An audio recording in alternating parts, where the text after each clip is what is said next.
looks like we're good. It just needs to connect on the YouTube side. And just give it 1 second and I'll let you know. Great. All right, Mr. Chairman, we are live. Looks like we're good. Very good. It just needs to connect on the YouTube side. And just give it 1 second. Okay.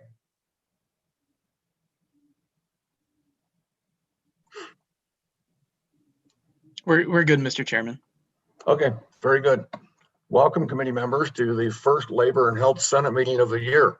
And it sounds like for most everybody, the first committee meeting of the year, or of our standing committee anyway.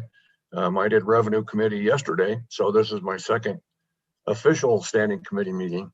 Just wanted to go through some housekeeping stuff real quick with the committee first, and then we'll get in and get on to our bills. We have 4 bills we'd like to hear today. These are all bills that have been heard in the interim committee. Senator Bouchard should be familiar with all these, so we'll look to him for guidance if we need any help.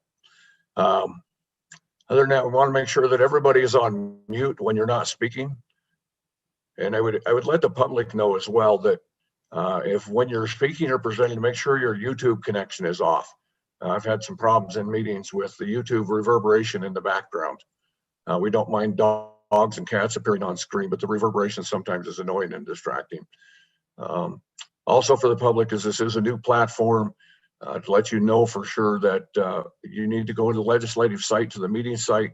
And if you wish to testify, you need to hit the testify button. If you're not testifying, we ask that you go to the YouTube screen. We have a limit. We don't know how well that's going to work, but there's a limit on how many people can be on the site as attendees and participants at once. So we would just ask, if you're not presenting and not speaking to the committee, that you do go to the YouTube connection and watch us on YouTube.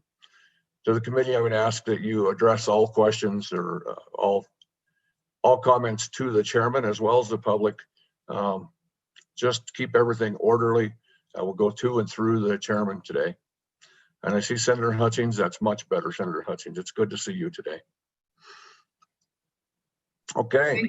Mr. Chairman. So welcome to Labor and Health. I see Senator Bouchard's the only one that's been on this committee before, I believe. To the other, Senator Furphy, Senator McEwen, and and Senator Hutchings. Welcome. It's a fun committee. It's not all bad. We're going to try to put out some good work. We got 4 bills in front of us today. We've got, and I apologize as I look away, I have my other computer screen to my right here. We got 4 bills. We're going to start with Senate File 53. So I would ask Jonathan if we can let Mr. Boley in.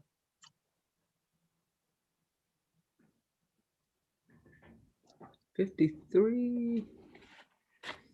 There he is. There he is. Mr. Boley, welcome to Senate and Health. You know the protocol here. Tell us who you are, how to spell your name if you'd like. Don't tell us your favorite food, but if you would, just go ahead and present SF 53 to us if you would. Thank you, Mr. Chairman. I'm Eric Boley. I'm president of the Wyoming Hospital Association and also with Leading Age Wyoming.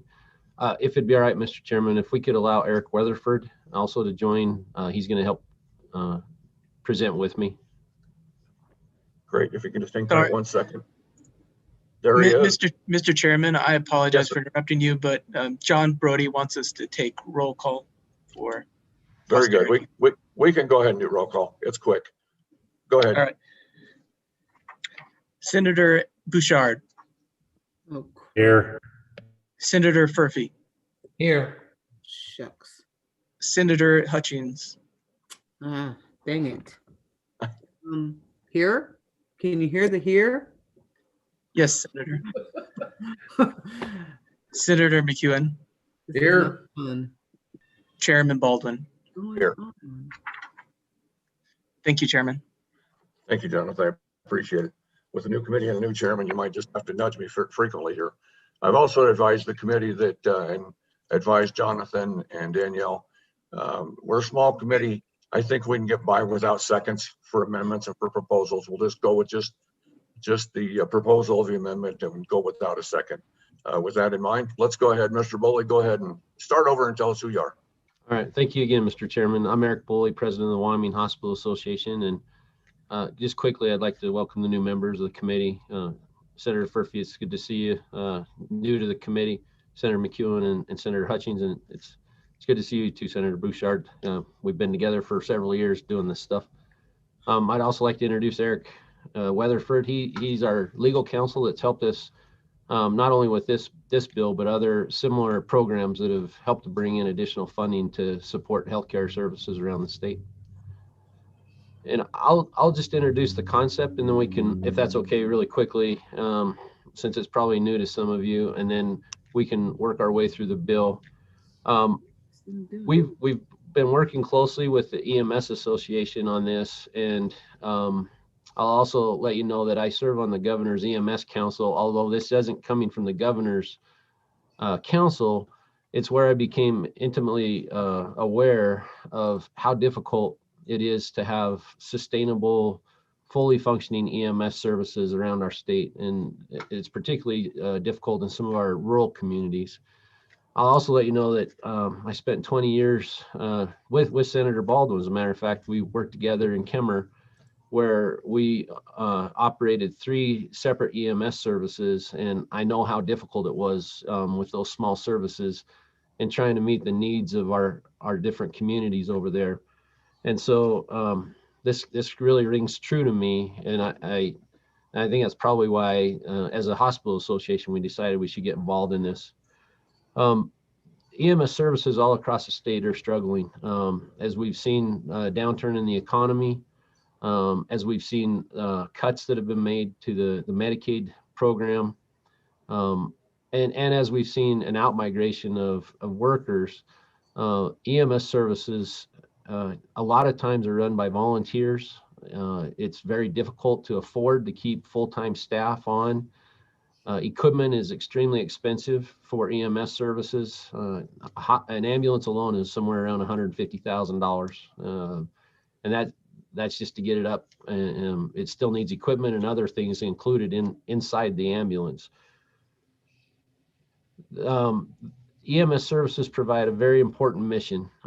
We've heard many times of the golden hour. So we usually have 60 minutes, and I think Senator Baldwin could attest to this. I'm not putting words in your mouth, but that first 60 minutes when someone has a heart attack or when they have a stroke is super, super important. And so having trained personnel that can respond to calls and get to those homes or wherever it might be is vital for the best outcome of those types of situations. We also have a huge, very rural state where we're covering a large geographical area, and we have all kinds of accidents that happen, and we could spend hours talking about the things that are seen around the state. So we've worked really diligently on this, and this has actually been about 2 years in the process. But we have widespread support from both private ambulance services and from the public ambulance services. And so what we are trying to do is to bring additional federal funding into the state to support these EMS services so that they can stay solvent, so that we can retain good staff, and so that we can have equipment necessary to take care of our citizens of the state. With that said, this is a program similar to things that we've already established and we've used for hospitals and nursing homes around the state. We've also used it to bring additional funding in for what we're working on one right now, to bring additional funding in for physician services that are provided in our communities. And it's a widely accepted program that is allowed by CMS, who is kind of the top dog when it comes to all things medical. That's the Medicare division of the federal government. And so everything that we do has to be approved by the federal government. We work closely with the Department of Health as we put this together, and that's why I sent you guys out an amended draft of the bill with just a few simple changes, but they'll make it administratively more simple and will bring us into compliance or in line with the other programs that we already have around the state. So that's a high-level overview. And before we dive into the bill, I'd be happy to take any questions if that's all right, Mr. Chairman. That'd be great. Committee, do you have any questions for Mr. Boley? You just raise your hand up in front of you and we'll acknowledge you. Senator Furphy, go ahead. Yes, just curious, have you received input from any of the private ambulance services on this bill? Mr. Bully, go ahead.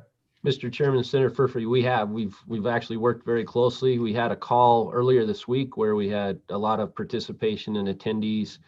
I've been personally working closely with one of the largest private providers in our state that services Fremont County, Laramie County, and I think they're actually taking a look at what's happening in Sweetwater County now that the county commissioners decided that they could no longer support EMS services there. And so we've tried to be all inclusive. This is, like I said, we've met with them probably for a year and a half and tried to bring everybody on board and to make sure what would be expected and make sure we had widespread support before we brought this forward to the legislature. Other questions, committee? Without any raised hands, I have one more question, Mr. Bully, and that would be, you mentioned this similar program for hospitals, nursing homes. What has our success been in those hospitals and the nursing homes with this program? Well, Mr. Chairman, thank you for the question. So we've had great success. There are two different ways that these programs can be operated. Some have to do with non-state-owned governmental entities, which would be our hospital districts and our memorial hospitals, and also the nursing homes that are nonprofit that are attached to those that are owned, that are subdivisions of the state or the county. And then we realized that private hospitals were unable to participate in that particular type of program. So we passed additional legislation 3 or 4 years ago to allow private hospitals to also participate in this. And then once again, we've got this other program that we're in the final stages of approval from Medicare that has also received a lot of support, and we're anxious to get that one established and up and running too. We've been able to bring roughly about $65 million additional dollars annually into the state. And the thing that you'll find out as we go through this is that there's no expense to the state. It's done through an assessment of the actual providers of care. So there's no general fund obligations for this. We do need authorization from appropriations committee to allow the money to flow through. And then we also have provisions in there where the money that is received is used to offset expenses that are incurred by the Department of Health to help administer the program.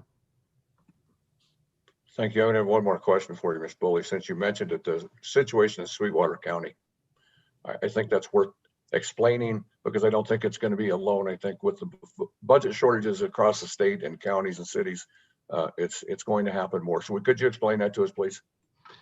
I can try, Mr. Chairman. My understanding is that the county had contracted with a private provider for EMS services to cover Sweetwater County. And due to the budget cuts and things that took place both from the state level and then as it flowed down to the county with shrinking tax revenue and other things, it became apparent that the county would no longer be able to afford or willing to pay for those services. And so right now the county residents are trying to figure out how they're going to get EMS services. And so we've actually been in contact with one of the private providers and they're considering going in, and there are some intricacies when it comes to reimbursement for EMS services. And I won't bore you, but there are benefits to having an EMS service that's associated or tied to a hospital. Freestanding EMS services can bill under a certain fee schedule, and those that are affiliated with hospitals or are hospital based can bill differently, and the reimbursement is different. And so one of the benefits to having an EMS service that is owned or operated by a hospital is that they get a higher reimbursement rate than those that do it privately. But like you said, this is not an unusual circumstance, and you'll actually hear testimony today. We've got some great examples of things that are going on up in Bighorn Basin where they've had services that have been unsustainable, and there's some great things that are going on up there. But what we need to do is find ways to get additional funding in their hands so that we can have those services readily available throughout the state. Very good. Thank you, Mr. Bully. Additional questions, Senator Bouchard. Thank you, Mr. Chairman. Question for Mr. Boley. I mean, I've been to enough of these that I always hear that we have a lot of support. But what I want to hear about is the people that objected, and have we met some of those disagreements, or what have we done there? I mean, did we list? I mean, I'd like to know how we worked through that, and I'd like to know what kind of percentage we have or that may be still against this. Mr. Boley. Senator Bouchard, to be honest with you, I haven't heard anybody opposed to this particular bill. If you've heard differently, it's news to us. We've tried to be very transparent in what we're doing. And like I said, we're doing this really to help EMS services all across the state. This isn't a hospital specific bill, but I haven't received any pushback at all on this. Any follow-up, Senator Bouchard? No? Thank you. Senator Hutchins, go ahead. Thank you, Mr. Chairman. Mr. Boley, my question as I listened to your speech, I sympathize with your need. And just so you know, I was an EMT and firefighter for several years in Alaska. And my question for you is, you say there's no funds coming from the state, but in a roundabout way, when you get money from the federal government, it's coming from somewhere. My big question for you is, where is the federal government getting this money to give to you? Thank you, Mr. Chairman. Thank you, Mr. Boley. Mr. Chairman, Senator Hutchins, that's a fantastic question. As we get into the nuts and bolts of this bill, we'll explain it to you. But instead of, as many of you are probably aware, for every dollar that's spent out of general fund on the Medicaid program, we receive a dollar matching fund from the federal government. We're a 50-50 state. But the money that we would be using to receive the federal match would actually be a provider assessment. So we're willing to put the money ourselves as services up front, and it can be used to draw down additional federal matching funds. So there's no obligation to the general fund or to the state to do that. We're doing an assessment on ourselves to draw that in. And I'd like to thank you for serving as an EMT in Alaska, which I'm sure was pretty exciting. You saw a lot of neat stuff up there. Yeah. Follow up, Mr. Chairman. Go ahead, Senator Hutchins. I understand and I appreciate your answer, Mr. Boley, on the matching, but my question still revolves around, where does the federal government get money? The federal government doesn't produce anything to receive money. The federal government doesn't have a job, or it isn't manufacturing something where money is coming in for us to give to EMTs. And so where is the money coming from in the federal government to give to you? And the way I'm hearing it, you're saying you're going to give $1 and they're going to give $1 back, or $2, I'm thinking. Let's get to that, because that's going to be one of the #1 points that will make me say no to this particular bill, if I don't get a good enough answer. Mr. Boley, go ahead. Mr. Chairman and Senator Hutchins, I think, again, a great question, and we could talk about that. I think what might be easiest, if it's okay, is that we talk about the mechanics of the legislation and work our way through the bill, and then we can address that, because I think it'll become apparent to you where this funding comes from and why we think that it should be due to us in all of the different realms of services in our state, if that's okay with you. Yes, I will, Mr. Chairman, I will allow you to go ahead and go through the bill, and then I'll write down questions for later. Thank you, Mr. Boley. Thank you. Very good. Are there any further questions for Mr. Boley before we go through the bill? Okay, go ahead and proceed, Mr. Boley, and walk us through the bill. All right, if it's all right with you, Mr. Chairman, I'm gonna turn this over to my expert here, and Eric and the other Eric, the smarter one. We'll try and tag team this thing and get you through it. It's a long bill, but it's not as complicated as it looks. It's just because of the nature of the beast, it has to be wordy, but it's more simple than it looks on paper. Very Right. good. Welcome, Mr. Weatherford. Thank you, Mr. Chairman. My name is Eric Weatherford. I'm an attorney in Dallas, Texas. Don't hold that against me. But yeah, the length of the bill, I guess I can take some credit for. But I will say, just at a high level, I want to talk a little bit about what the bill does. I mean, Eric has talked about what the intent of the bill is.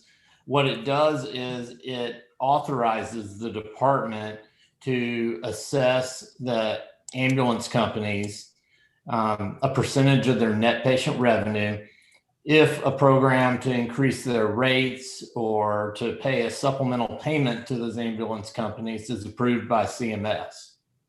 If one is not, the assessment doesn't occur. So it's not a thing where we assess the providers regardless. It only works if the reimbursement program is put in place. And then who is assessed is all of the licensed privately owned ground service providers. Air ambulance doesn't participate. We've seen it done this way in other states, and we believe that it should be okay to exclude the air ambulance providers. We say that private providers specifically, because we're trying to create as much flexibility for the public providers. And when I say public, I'm talking about any political subdivision of the state, because they have the ability to take their own funds and voluntarily send them to the state through an intergovernmental transfer mechanism. And so they don't need to be assessed and made to make a mandatory payment. They just have the voluntary ability to send them to the state, which a private provider doesn't. And so we're recommending just having an assessment made against the private providers. It's simpler because there are a lot fewer of them, and it really provides more flexibility for the public providers. That assessment is going to be a percentage of net patient revenue. That's pretty standard. Sometimes in the facility world, you'll see like a bed tax or something like that, or some kind of fee. But in this case, the assessment is based on a percentage of their net patient revenue. Under federal law, it can't be more than 6%. Here, I can't imagine it's going to be anywhere close to that, but in any event, it can't be.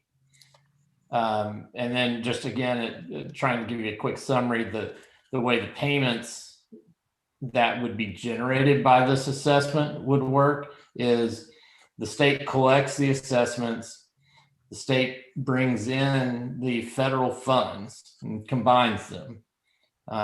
Prior to that, it can pull out the administrative costs that it incurs.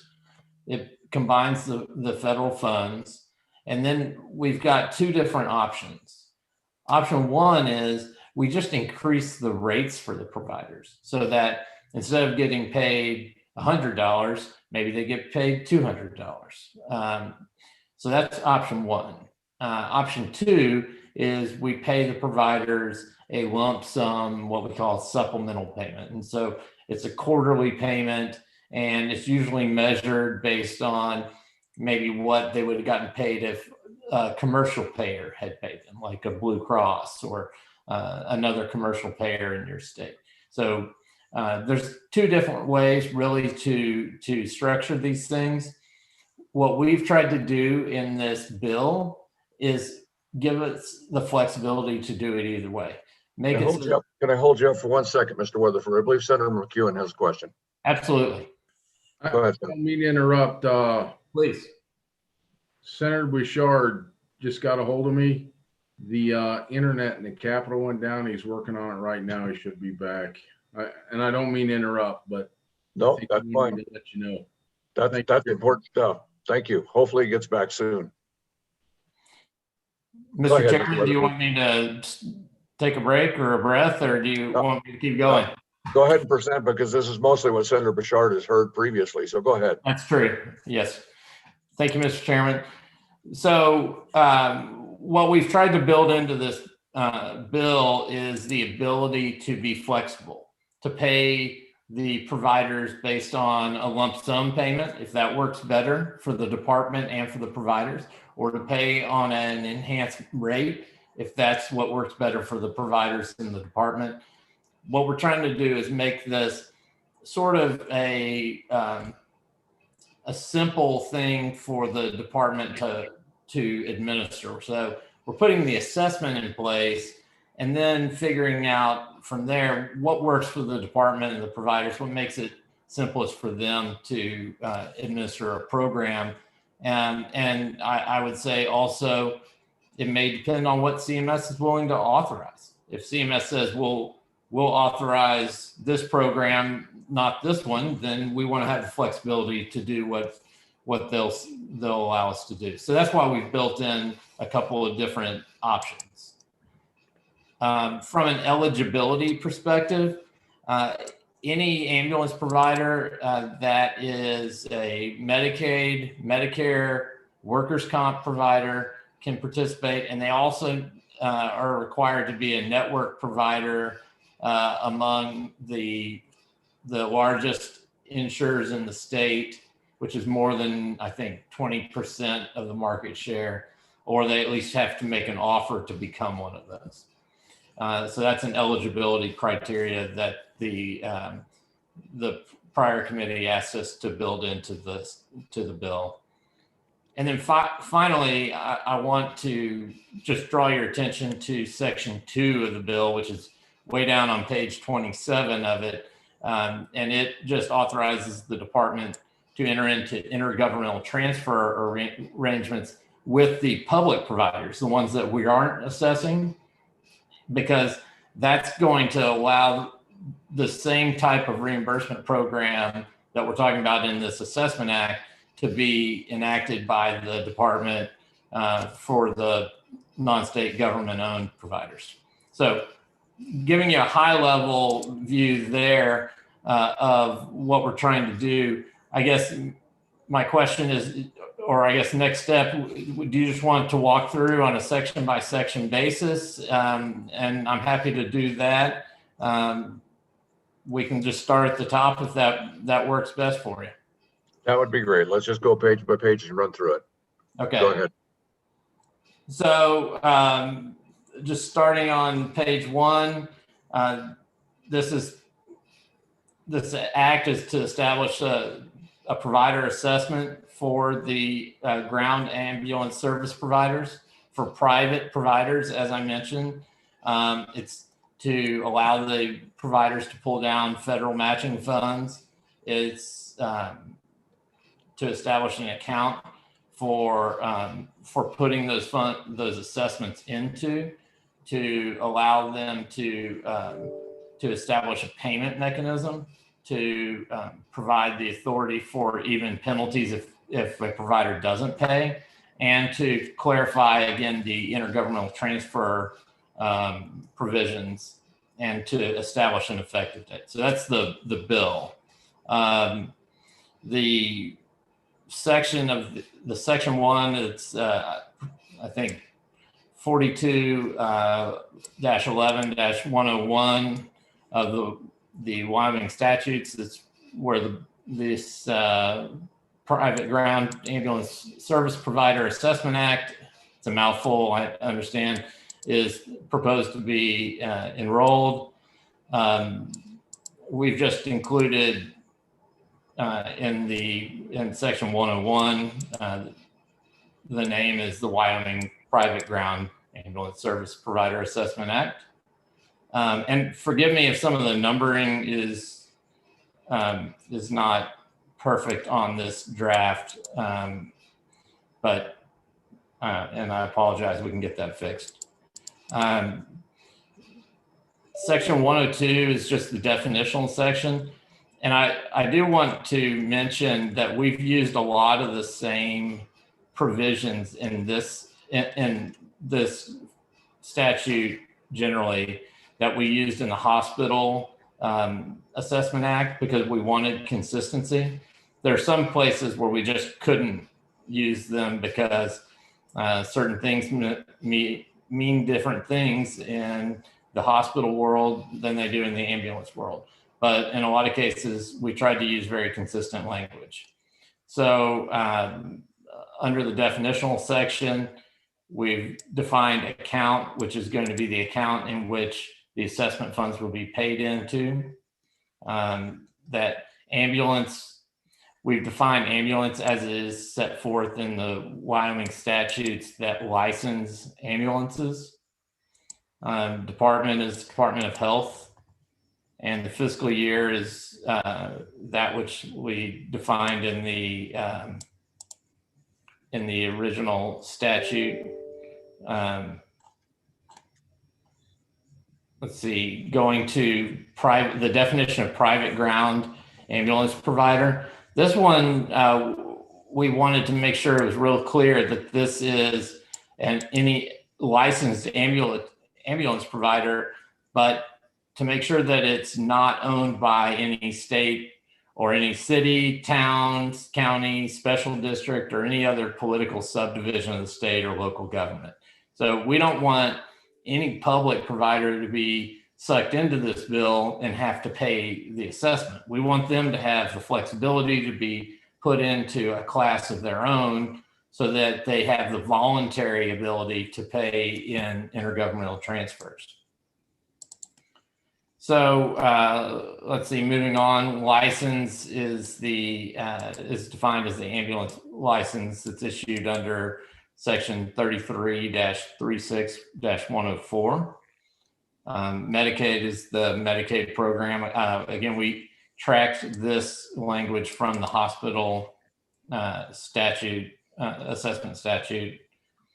Net patient revenue, again, we tried to track this pretty closely with the ambulance or with the hospital assessment to make sure that it was consistent there. And we use this term net patient revenue because that's the metric against which we tax or assess the funds. And we use the word tax. It's called an assessment, but the feds think of it as a tax. So sometimes that word kind of pops out, but that's how they consider it when they, from a regulatory perspective, when they examine any kind of assessment or fee that's imposed by a state. A quarterly adjustment payment is what I was talking about as being one of the options, not the rate increase, but a quarterly adjustment payment would be like a lump sum supplemental payment. You get it quarterly and it increases your Medicaid payments. It's one simple way to do it. It's the way the hospital program's done. It's the way the physician program will be done. And it's definitely one way that would make sense for this program. So it's one we've left in there, and I think is an option that we need to look at. Rate enhancement, this is a new definition. We didn't have it in the hospital section because that's not, it's not included in there, but rate enhancement is simply what it sounds like. We're including as an option to increase the rates for ambulance providers. Mr. Chairman. Go ahead, Senator Furphy. Thank you, Mr. Chairman. Let me understand that whole definition. So the department can determine to increase the reimbursement rate, and in most cases, Medicare and Medicaid agree to that. Can you explain that further to me? Thank you. Thanks, Senator Furphy. Mr. Weatherford. Thank you, Mr. Chairman and Senator Furphy. Yes, if the department decides to increase its Medicaid rates, the Centers for Medicare and Medicaid Services will issue an approval. It submits what's called a Medicaid state plan amendment saying these are our new rates or our new rate process or structure or methodology, and it's approved by CMS.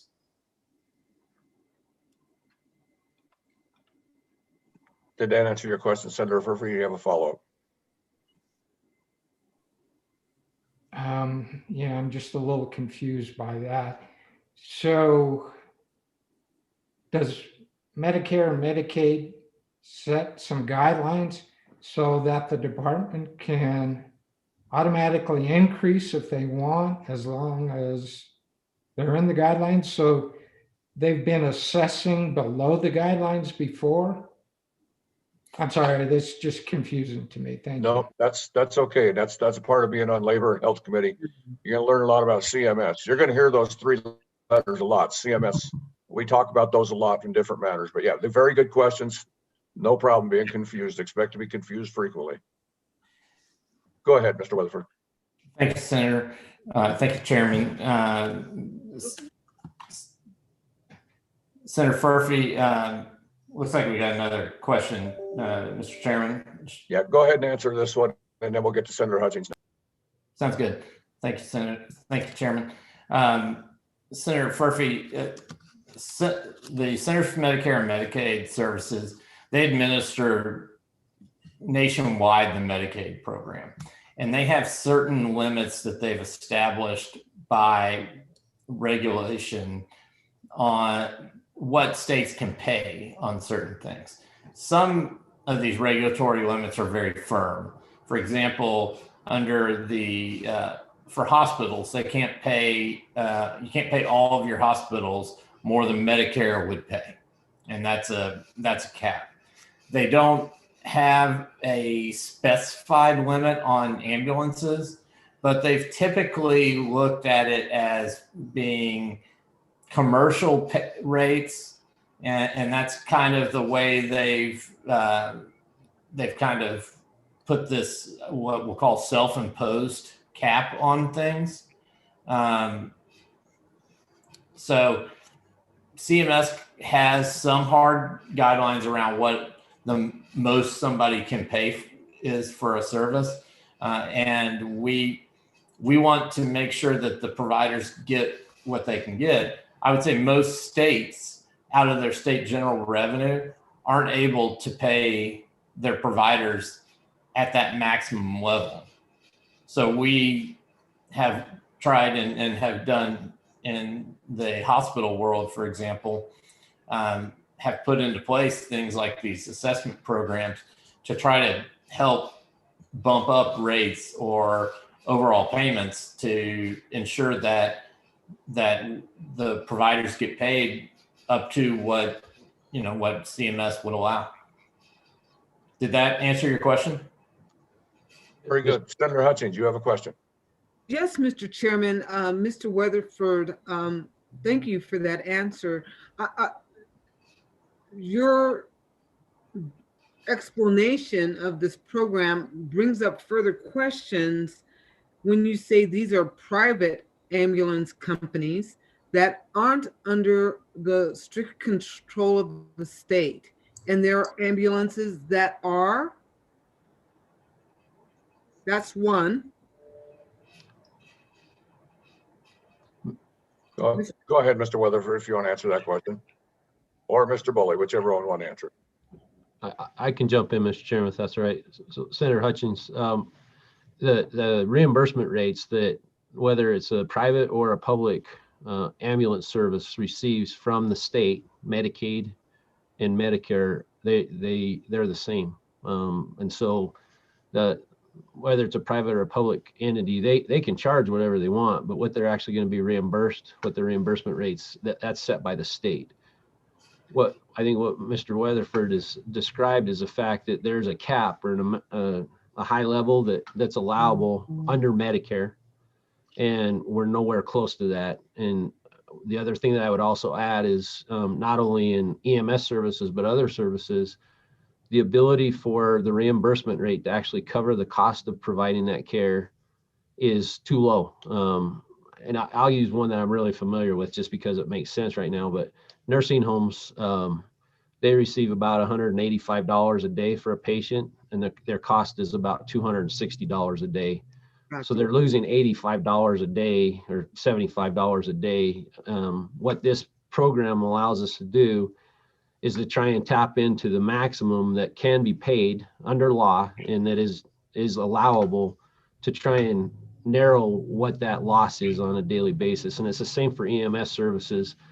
They take all comers, and you running in the in an EMS service realize that some of the calls we get a lot of times, they don't even end up getting paid for because you're running out to help transfer a patient from their bed to the toilet because you're the only ones that get called, or helping them out of bed. A lot of times they don't want to be transported. And so those services go totally unpaid.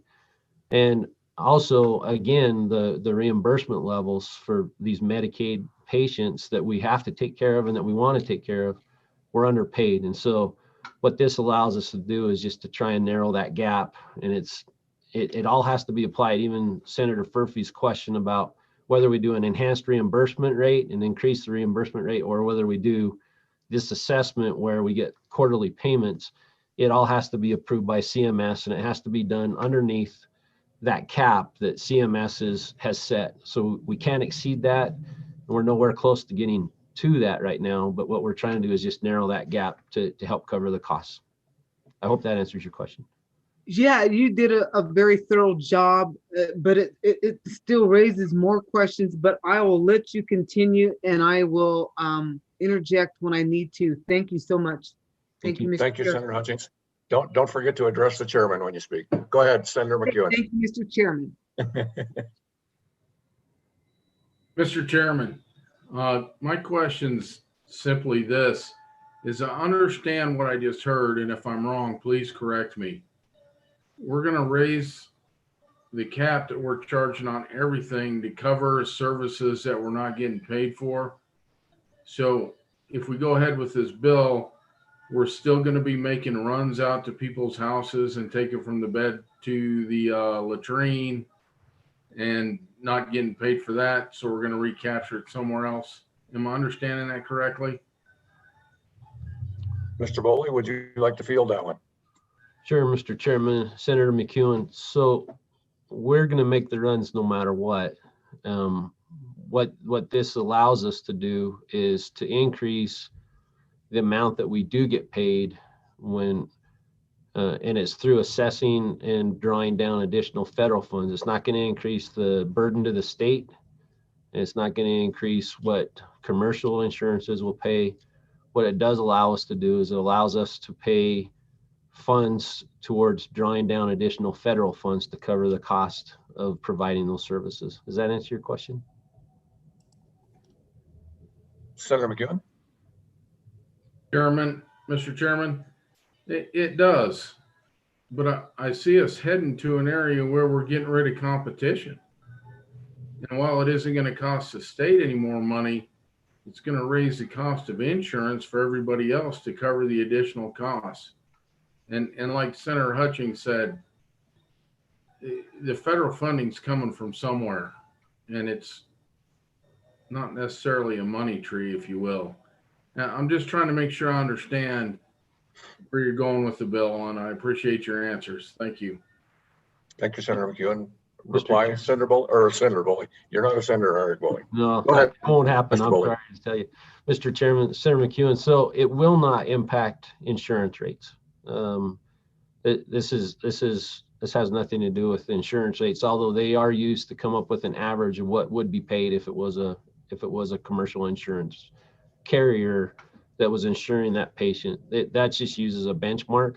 What this really does is it allows us to access federal funds that are already set aside under the cap and draw those down, not costing the state any money, but it's money that's already been approved and set aside. If we could cap out what our ultimate or highest reimbursement rate would be. A lot of this has to do with the rates that the state is able and willing to pay, that creates where we are right now. So we could, just to be perfectly honest, if the state out of general funds through their departmental budget increased the rates and paid those to providers for Medicaid recipients, we would automatically receive matching federal funds already, but it's not within the state's budget to do that. And so this is a way that we've found to solve the problem for ourselves without putting additional burden on the state, but drawing down federal funds that are already available if we just had higher rates.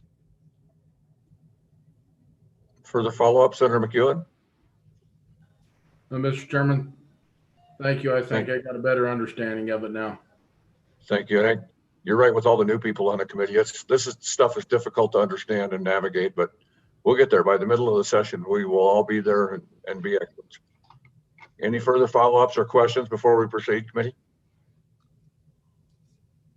Senator Hutchings, go ahead. Yes, this is for either of the gentlemen.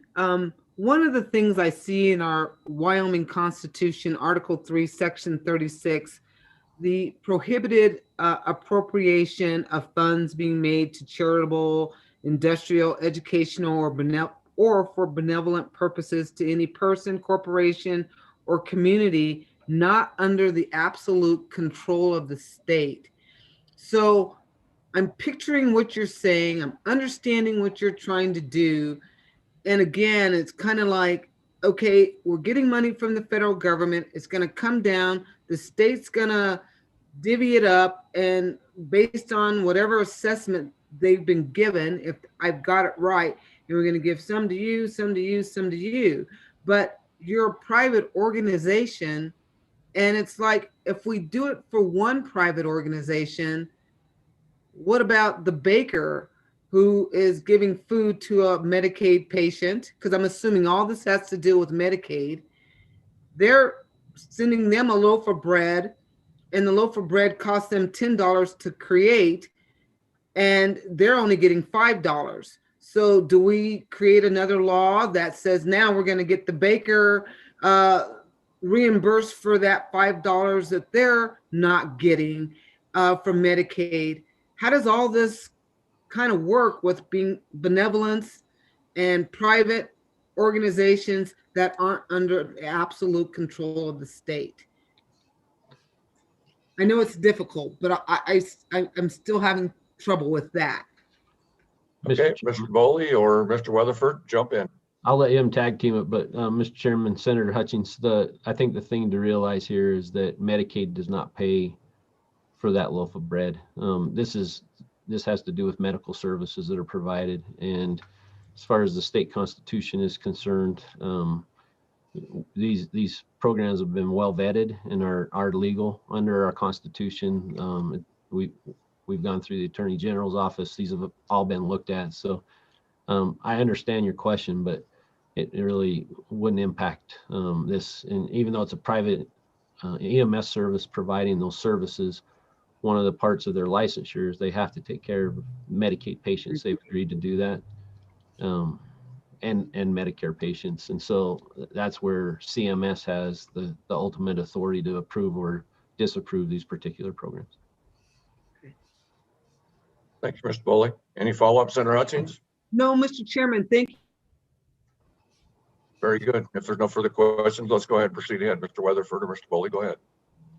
Thank you, Mr. Chairman.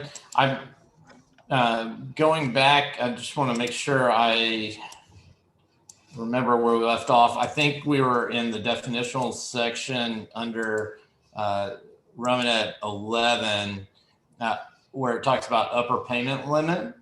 And that's a limitation on the aggregate payments to the ambulance providers. That's exactly what we were talking about with Senator Furphy. The CMS can put an aggregate cap on the amount that they can pay. So that's what we're referencing there.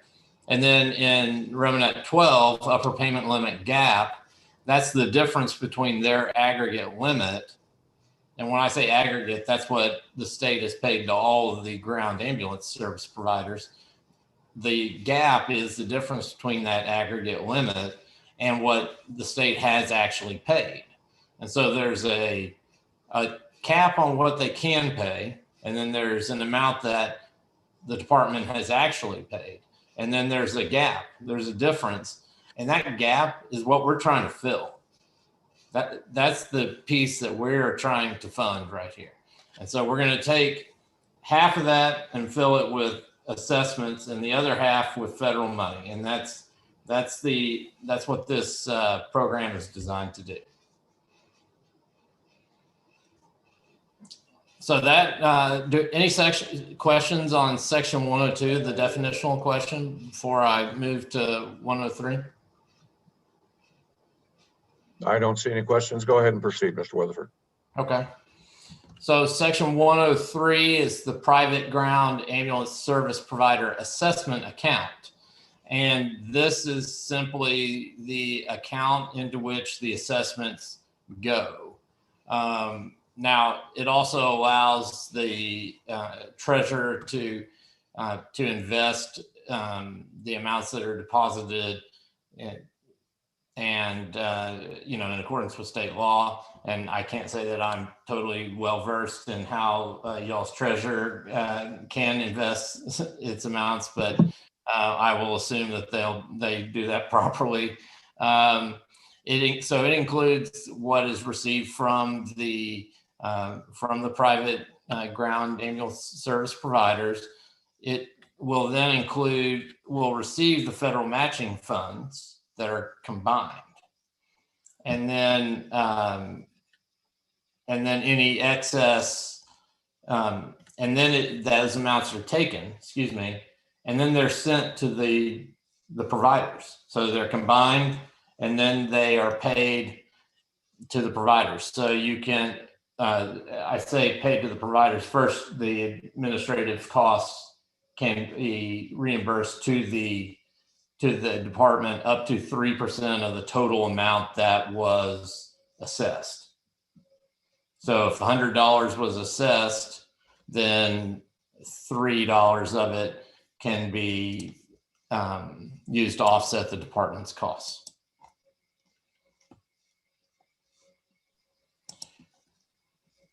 So again, then they can use these payments to either make quarterly supplemental rate adjustment payments or to do the rate enhancements.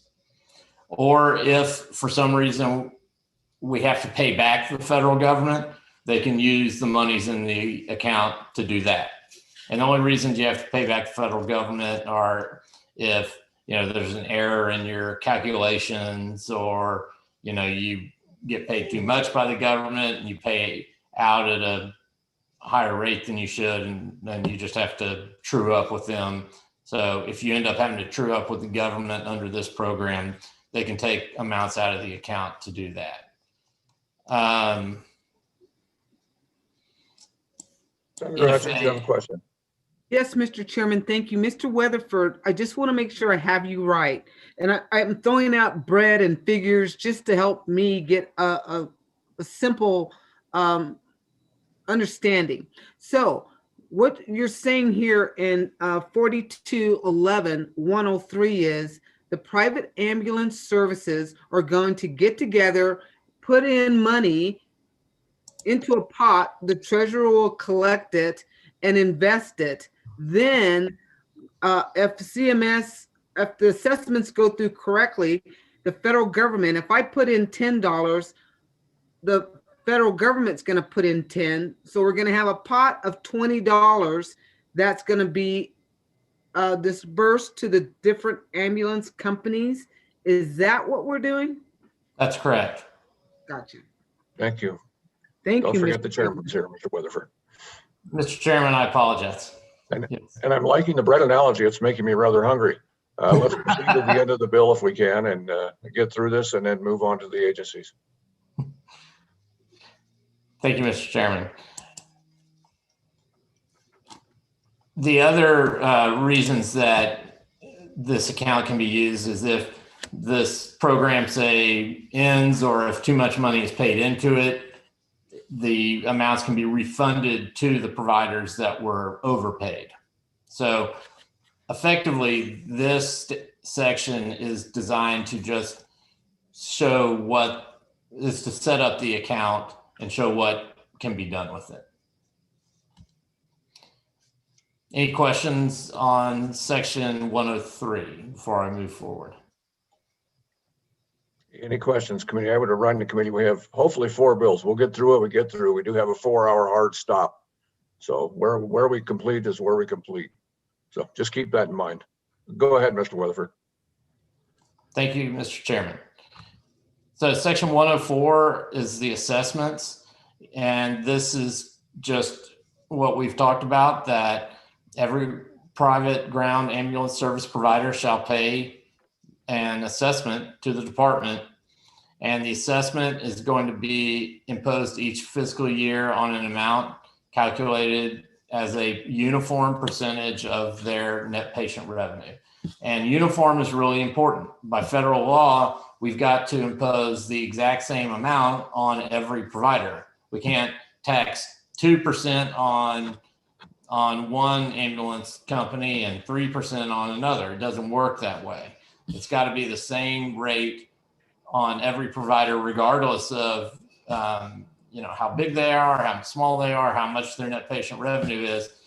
Everybody gets taxed the same assessment. Now, what the department is going to do is they're going to figure out how much money they need to fill out the amount of money it can pay out. So let's say the department says, okay, I can pay out $20, then I know I need 10. So they'll take a look at all of the providers' net patient revenues and say, okay, I've added up all of your net patient revenues, and to get my 10, I need to assess you at 1%, 2%, 3%, whatever the number might be, and then they will issue an assessment, basically an invoice. And that's the way it's worked in the hospital and hospital program, and is going to work in the physician program. And so it can't go over 6% by federal law. And so that's the most it would ever be. Again, I know it sounds weird, but providers are thrilled to pay this, because they are getting the additional federal dollars. So this will be set on an annual basis. It will be the same regardless, not necessarily the same rate, but same process regardless of if it's a supplemental payment, if it's a rate enhancement payment. The department's going to figure out what it needs in assessed funds to fund the entire payment for that year. Very good. Are there any further questions, committee? Nope. Would you go ahead and finish up, Mr. Weatherford or Mr. Boley, and we'll get moving. If a private provider, let's see, we're going to assess on a quarterly basis, and if a provider does not ultimately does not operate an ambulance provider, they're going to have a pro rata assessment. Like if they stop in the middle of the year, their assessment will be pro rata, but it's by 365 days. So any questions on 104 before I move forward? Proceed, Mr. Weatherford. Thank you, Mr. Chairman. Section 105, penalties for failure to pay the assessment. If you fail to pay it, it's a 5% penalty, and the department may withhold Medicaid payments. They can develop a plan to repay in installments. They can even suspend their license. It's really important that we be clear about why the providers need to pay this. The tax or assessment has to, by federal law, be what's called broad-based, and that means it applies to everyone. So if someone doesn't pay it, they're not going to be operating, they being the the department a broad-based assessment. So we need to make sure that everyone is motivated and pays the assessment. So any questions on 105? I believe Senator Hutchings has a question. Oh, great. Thank Sorry, you, I'm Mi- looking at my notes. Thank you, Mr. Chairman. And Mr. Weatherford, I'm so sorry, but I really want to understand all of this. The tax, the assessment. So let's go with some figures again. We have 5 ambulance companies in Wyoming. Now, everybody has to join in, or if you don't, you're fined. I mean, wow, that is pretty wicked. To say you have to pay. And I may be wrong, but this kind of sounds Ponzi scheme-ish to me, where you put in a little bit and you get a lot out. It's getting stickier and stickier as we go through for my brain, but that's kind of weird that you're forcing people to play when, what if I don't want to? I just want to go along and just help people out and provide them with the services. I got into this business on my own free will. And now, I know if I take Medicaid patients, or if I have to, I'm not going to get paid what I need to. So how do you force a private company to play? That's a Go great ahead, Mr. question, Weatherford. Mr. Chairman. Go ahead. Thank you. Mr. Chairman, that's a great question, Senator Hutchings. The answer is that by paying the assessment, they receive enhanced Medicaid revenue themselves. And that's the carrot and the stick on it. Mr. Chairman, Go ahead, Mr. Bully, and then we have a question by Senator McEwen. just in response to this to Senator Hutchins, that's why we made sure we got all the players to the table and that they understand it. And I think the other thing that needs to be realized when it comes to the private providers, that's what CMS requires for the program to be authorized and accepted. That's why we had to separate or differentiate between private providers and public, non-state owned governmental. And that's why we're able to use a different funding methodology called an intergovernmental transfer for the publics. This is exactly what we had to do with the private hospitals too. All of them have to participate. And so that their eyes are wide open going into this. Thank you. Go ahead and follow up quick, Senator Hutchings. Quickly, Mr. Bully or Weatherford, how many private companies are we talking about? Thank you, Mr. Chairman. Mr. Bully, do you have that answer? Mr. Chairman, I have an estimate. I think we're talking around a dozen, maybe. Is it? We've crunched a bunch of numbers. Is that? Sorry, Mr. Chairman, I have to ask Eric. If it's all right. Is that about right, Eric? Go ahead, Mr. Weatherford. Thank you, Mr. Chairman. I think that is about right. Senator Hutchings. Very good. Senator McEwen, go ahead with your question. Real quick, I heard you say earlier that we're going to charge each company the same amount. Is that same amount based on a percentage, or is that same amount a dollar figure? Mr. Bully shaking his head. Go ahead, Mr. Bully.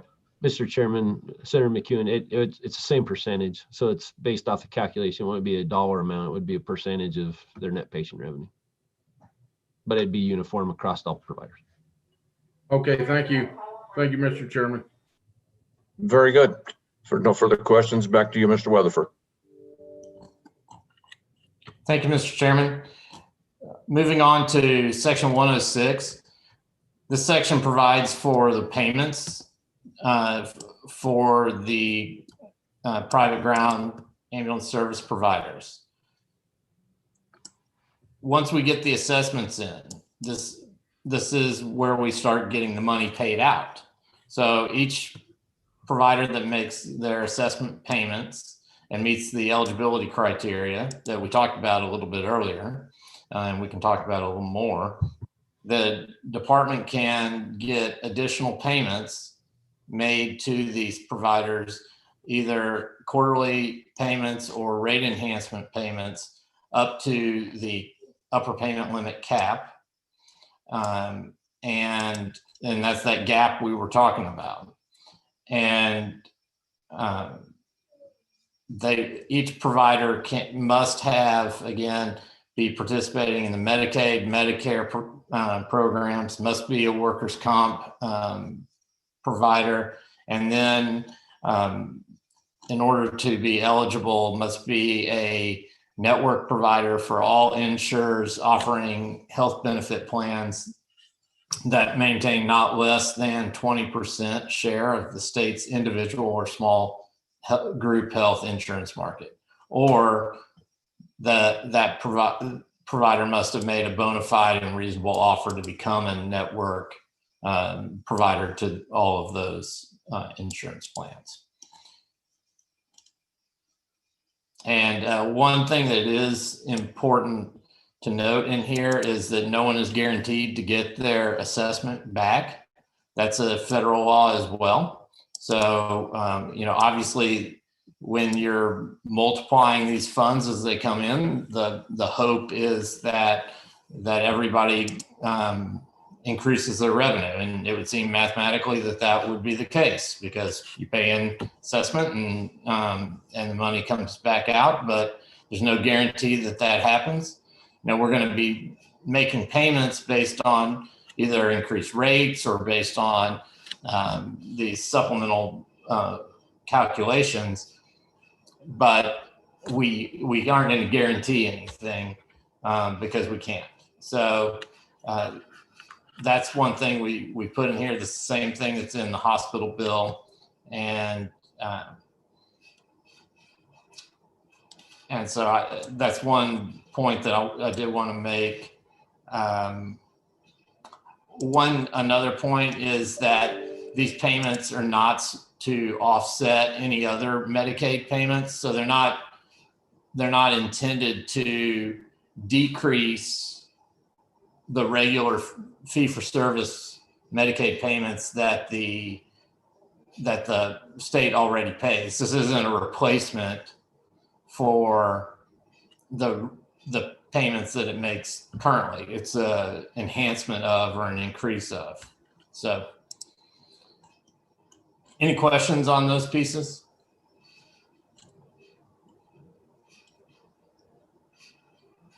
Senator Hutchins, go ahead. I'm sorry, I was out of Zoom land for a minute there. Go ahead. Mr. Chairman, no worries. So I pay my $10. I'm thinking I may get the carrot is I'm going to get 10, but I may get 0. Is that correct, Mr. Weatherford? Thank you, Mr. Chairman. Go ahead, Mr. Weatherford. Thank you, Mr. Chairman. Theoretically, that's correct.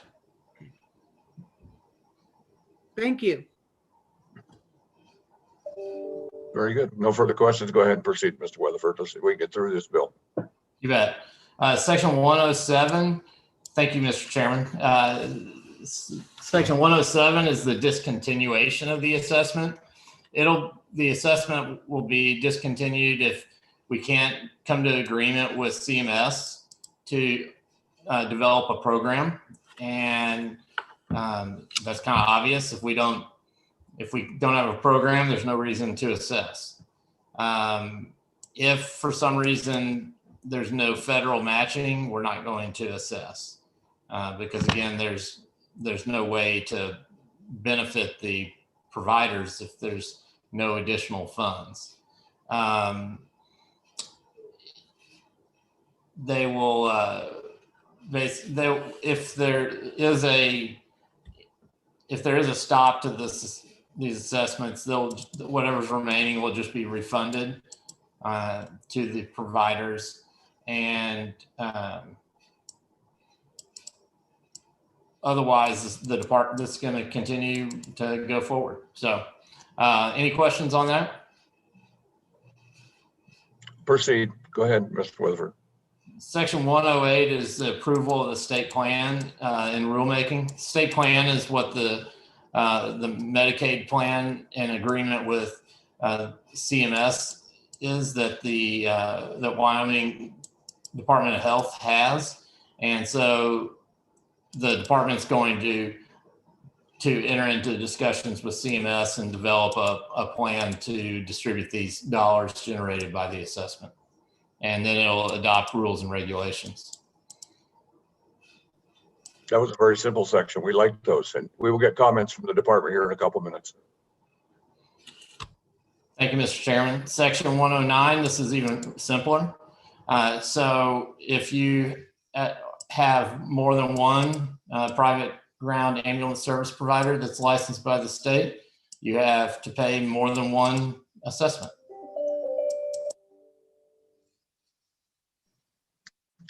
Thank you, Mr. Weatherford. You're getting simpler. Is that a good sign?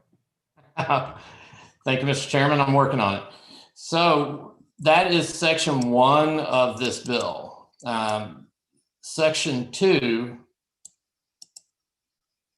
and I don't know, maybe I'll stop now because that's the end of the private ground ambulance service provider act. And maybe I should stop now and ask if there are any questions on that piece before I move on. Any questions, committee, before we move into the next section? No questions. Go ahead and proceed into. Thank you, Mr. Chairman. Subsection or section 104. This is an expansion of the powers and duties of the department, or I should say an elaboration. In carrying out its operation of the Medicaid program, there are certain things it can do, one of which is to enter into intergovernmental transfer arrangements with non-state governmental entities. And the current law broadly allows the department to do this. And what that allows is for those non-state governmental entities to take their dollars, send them to the state through basically a wiring mechanism. And then the state uses them very much like the assessments we've been talking about to generate the federal dollars for payments to these non-state governmental entities. And so this section is basically the authorization to the department to do the same thing that we are authorizing the department to do in creating the assessment. So this section really already existed. The department asked us to add some language sort of providing additional clarity around it. So we included language saying that the department could enter into intergovernmental transfer arrangements with qualifying facilities and providers, including but not limited to hospitals, nursing homes, hospital-owned and operated professional services providers, and ground ambulance service providers. So that's to take in more of these programs so we don't have to amend this statute anytime one comes online. And then in which all the federal funding received as part of the intergovernmental transfer arrangements shall be distributed to such participating facilities and providers in accordance with the terms of an approved state plan amendment or other agreement with the Centers for Medicare and Medicaid Services. So again, we've got to take this money, but it's still got to be distributed in accordance with the terms of an agreement with CMS. And then provided that the department can use some of those funds that are transferred to it to cover their administrative costs. So any questions about this one at this point? I don't believe I see any questions. Go ahead and get us to the light at the end of the tunnel, Mr. Weatherford. Thank you, Mr. Chairman. Section 3 says the act is effective immediately upon completion of all acts necessary for a bill to become a law as provided by Article 4, Section 8 of the Wyoming Constitution. Very good. Committee, if you don't have any questions, we'll move into some testimony from the Department of Health if you're ready. Are there any questions before we go there? No questions, just a lot of smiling faces. Okay, if Mr. Bully, Mr. Weatherford, if you could kind of hang by in the sides there, and we'll go to the Department of Health if we could, Jonathan, and let those folks in.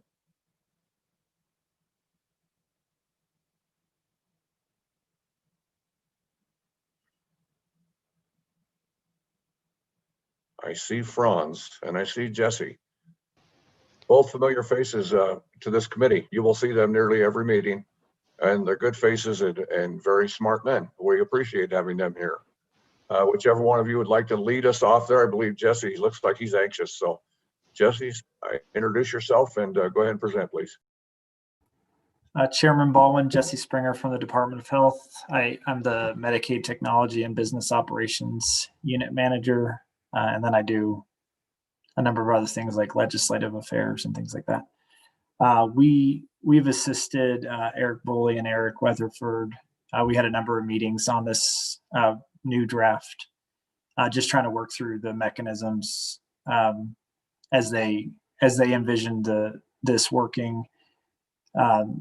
This has come up because, other states, it's quite common in other states that they've maximized these type of supplemental programs, mainly because, the original payment you're making with state general funds is limited to the availability of those funds. And, this year, for instance, we've just cut these rates as of January 1st to 2.5%. So we just have so much money, and the only other way you can access additional funding is to do these supplemental payments. And so the way this works is, Medicare might have paid for a visit $400, but we only have the funds available to pay $300 per trip. And these programs allow you to gather funding up and actually pay the difference of what the trip would have been. And the Medicare rate is assumed to be cost. So Medicare is basing its rates on cost. In Wyoming, I'm not sure how accurate that is because our costs are much higher and there's not really like a ultra rural rate or a frontier rate, but it's the closest we have to cost. These rates are trying to top off the providers to cost. And so the idea is that they don't then shift costs that they're unpaid to private providers like private insurance, private payers. If they can make more money from the government payers, they won't need to do that cost shifting. And that's some of the theory behind these programs.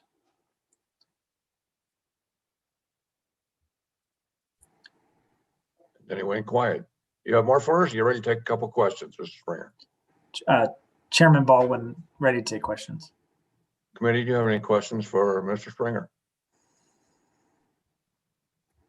Well, everybody's getting tired. I think we're letting you off the hook. Do you have anything additional, or do we want to move to Franz and see if he has something to tell us?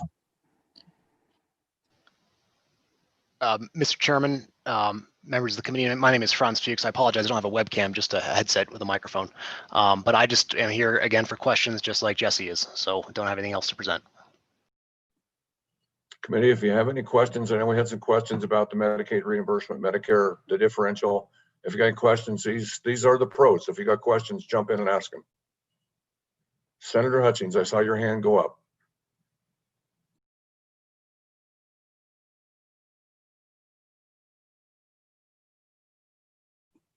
Senator Hutchings, you have a question? You're muted.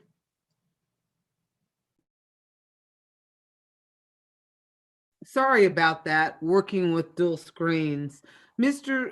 Springer, maybe you can answer this question for me. Very simple.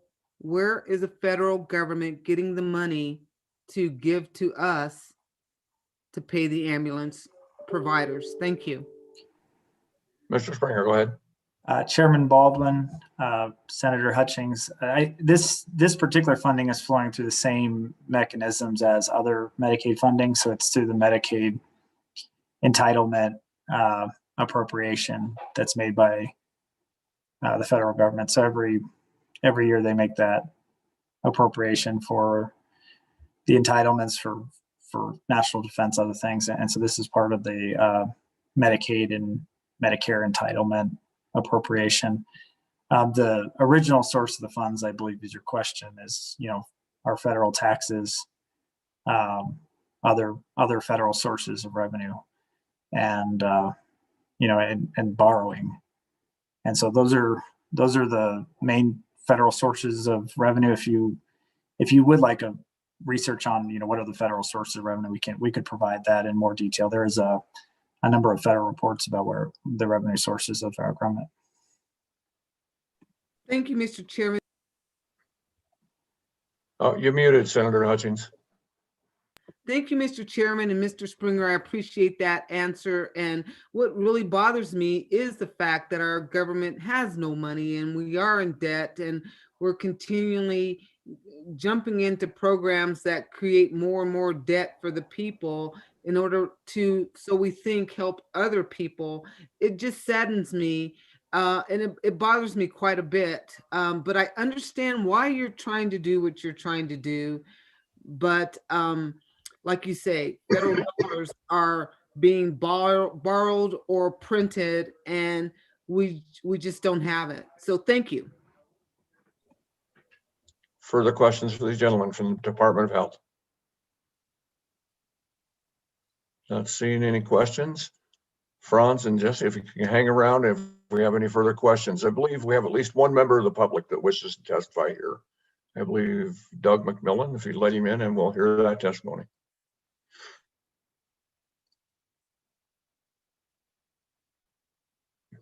There he is. Mr. McMillan, can you hear us okay? Mr. McMillan, if you can introduce yourself and provide us with your testimony, please. Thank you. Mr. Chairman, this is Doug McMillan. Can you hear me? You sound great. Pleasure to have you here today. Go ahead and speak. Okay, thank you, Mr. Chairman, members of the committee. I appreciate the opportunity to testify on behalf of Senate File 53. This is a very important bill, but first, let me introduce myself. Doug McMillan. I am the Chief Executive Officer at Cody Regional Health in Cody, Wyoming. I have been a hospital CEO for 37 years. My career has spanned from serving in a hospital in a small rural community in Colorado, Wyoming years ago, Torrington, Wyoming, Glasgow, Montana, and now in Cody, where I've been the CEO for 24 years. I appreciate Eric Boley and Mr. Weatherford's work on this bill. This is a very important bill to all hospitals as well as the private EMS companies in the state. My interest in testifying is to essentially let you as a committee know how important EMS services are to all of our communities in Wyoming. We think of Wyoming as a rural state. Actually, we're a frontier state. We have vast distances in all of our communities to access healthcare. In Cody, we're very fortunate with our EMS services. We have a model that we're proud of, but one we're also always concerned about. We cover a geographic area that's equal to the size of the state of Rhode Island. In our county, Park County, we have two hospital districts, West Park Hospital District and Powell Valley Hospital District. Our EMS service covers West Park Hospital District. As has been stated earlier, the financial stability of EMS services, not only in Wyoming, but all our surrounding states are in jeopardy. I speak with colleagues on a consistent basis throughout the year, and I'm just really scared about the fragility of EMS services in northern Montana on the High Line. Some communities have lost their EMS services. And again, it's based on, most of them are all volunteer services. They're located in rural areas. The hospitals have difficulty accessing funding to recruit, train, and keep their EMS staff educated. In EMS, the volunteers are either on a basic EMS level, advanced, or paramedic. With that, in Cody, as I've addressed, we feel very good about our model we put together. Over the last year, or actually couple years, we have worked with EMS services in the Bighorn Basin. 2 years ago, we partnered with the Basin Rural Health Clinic to take over their EMS services because they were struggling. They could not financially afford to continue to run their EMS services. They had a private EMS service. And again, they were in a position that they needed to seek other alternatives or close their program down because of lack of funding. So we stepped in and we were able to partner with them. 2 years later, it went very well, and I think the community there is very thankful for what we were able to do to assist them in maintaining and keeping their EMS services. We recently just reached an agreement this week with Washakie County Commissioners, where we expect to go into Washakie County to also partner with them to manage their EMS services. Washakie County has had difficulty maintaining EMS staff. Again, same difficulties as I addressed, very important position, but again, it's a volunteer service, and the county was not in a position to be able to continue to run and maintain their EMS services. Every community is dependent upon access to good EMS care. And again, as Mr. Boley and Weatherford have addressed, from a financial standpoint, we are paid less than cost. And again, this bill, the EMS UPL bill that has been addressed with you, from my standpoint, is a win-win. It's a win for the state. It's a win for the legislature. It's not a tax. It does not cost the state any additional money. As addressed, it is an assessment. And I know it is very difficult to understand and grasp. It's very complex. CMS allocates so much money. As Mr. Weatherford and Boley have addressed, we are not asking for an increase of funding. It's just with the funding that's been allocated, asking for the ability to tap into additional funds rather than an increase.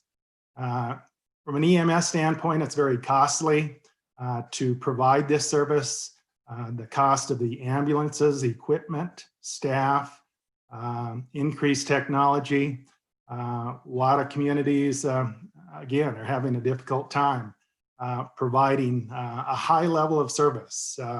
And with that, this requested bill through your support and assistance will allow private EMS carriers as well as the public and or governmental entities, county hospital districts like ourselves to access additional funds. We're concerned about moving forward. Obviously, I talked about Basin, our partnership with them. They do help subsidize the program with our partnership. But again, that subsidy could run out. And without that, we'd have a difficult time continuing to provide that service. Similar in Washakie County as we move forward. They will help subsidize our going in to provide that service. But again, if that subsidization runs out, we will not be able to continue to provide that service. So with that, this bill will help all EMS programs in the state.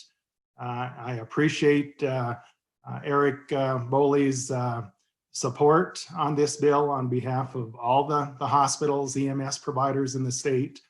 As I addressed, I see this as a real win. The way it's structured, it's in place in other states around the country. As Eric has addressed, we have other UPL programs in the state, long-term care, physician, others that we benefit from that help our rural communities, our hospitals, our nursing homes. And now we are asking for your support for this Senate File 53 EMS UPL bill. I would also like to introduce Philip Franklin. Philip is our EMS director. We are very fortunate to have him. I'd ask Philip to, if you would allow Mr. Chairman, Mr. Franklin to make some comments on behalf of the EMS Association that I think you'll find enlightening. Thank you. I did not see Mr. Franklin in the waiting room. Jonathan, do you know if he's out there and I'm just not seeing him? He's traveling back from Casper, so thank you, Mr. Chairman. He has been in communication with me, so maybe he has lost connection. And Luke Seifert also may be on the call. Is he in the waiting room? I do see Luke there. We can go ahead and let him in, and he had his blue Thank you, hand up. Mr. Chairman. We like those blue hands. Luke, introduce yourself, and we've seen you before. I know Senator Bouchard remembers you from last year. And go ahead and introduce yourself and tell us what you have on your mind. Wonderful. Thank you, Mr. Chairman. Good afternoon, Mr. Chairman and members of the committee. My name is Luke Seifert. I am the current EMS director for Washakie County Ambulance Service. I'm also the president of the Wyoming Emergency Medical Services Association, which is the only pre-hospital organization that represents EMS services. With that being said, I would first like to thank Eric Boley and the Hospital Association for putting their manpower into this bill. And just to throw that out there. So as Doug McMillan had mentioned, Philip Franklin had spoken with Doug, and he has reached out to me as well. And I have a couple of thoughts from him, if I might share those before making my own personal remarks. Is that acceptable, Mr. Chairman? That would be fine. Go ahead, Luke. Thank you, Mr. Chairman. Philip states that we are running most of the state EMS agencies in a crisis mode. This is caused by numerous problems, funding being one of them, staffing, lack of operational support or community support, and many EMS agencies are on the brink of collapse. One thing that's important to note is that emergency medical services are not a mandated essential service by any law within the state of Wyoming, which means that no one is legally responsible to ensure that ambulances are available to any resident in the state of Wyoming. I think that many people are unaware of that. Fire, law enforcement, and search and rescue under the purview of the sheriff's authority are all mandated essential services. Again, EMS is not, which makes this especially difficult. How do you compel somebody to pay for something if they have no legal mandate to do so? He also brings up that this isn't the be all fix all for EMS's issues. However, any additional support financially will help stabilize our EMS system. If you note the fiscal note in this bill, and Mr. Chairman, if Mr. Boley could correct me if I'm wrong, or Mr. Weatherford, we anticipate a $2.7 million increase in revenue from Medicaid with the implementation of this bill. So, $2.7 million is not a huge amount. In fact, the Medicaid expenditure from 2019 is $613.5 billion. So we're talking really pocket change here, which is already, as Mr. Weatherford and Mr. Boley have stated, has already been allocated and we're leaving it. This is the case with most federal programs. They have allocations, and if they're not spent, somebody else gets it. So that being said, this, as Mr. McMillan had stated, this is a win for EMS agencies, for hospital stability.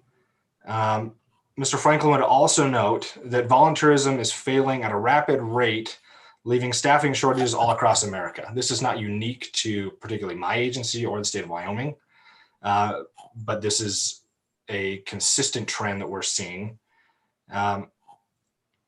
And as Mr. McMillan and his organization have shown, there is definitely more efficiency, financial stability, and fiscal responsibility with combining regionalized efforts for EMS. And so I would thank Mr. McMillan for his efforts to stabilize the EMS system within the Bighorn Basin. So just to give you, Mr. Chairman, if I continue with my own personal comments at this time. Thank you, Mr. Chairman. to give you a better idea of how rapid this collapse of EMS is occurring in Wyoming, Mr. McMillan mentioned that just a couple years ago, the service in the South Bighorn region, so being Basin, Manderson, and Grable, collapsed. And then my service, the one in question here, Washakie County Ambulance Service, will also be defunct within 90 days. So that is two agencies whose borders touch. So the South Bighorn Basin Rural Health District touches our northern border. This isn't just agencies that are on opposite sides of the state. Again, this directly impacts not just my community, but the surrounding communities, which is a huge burden and gap in coverage that fortunately we have a hospital who's willing to step up and cover that. That being said, $2 million, as I had mentioned earlier, $2.7 million across about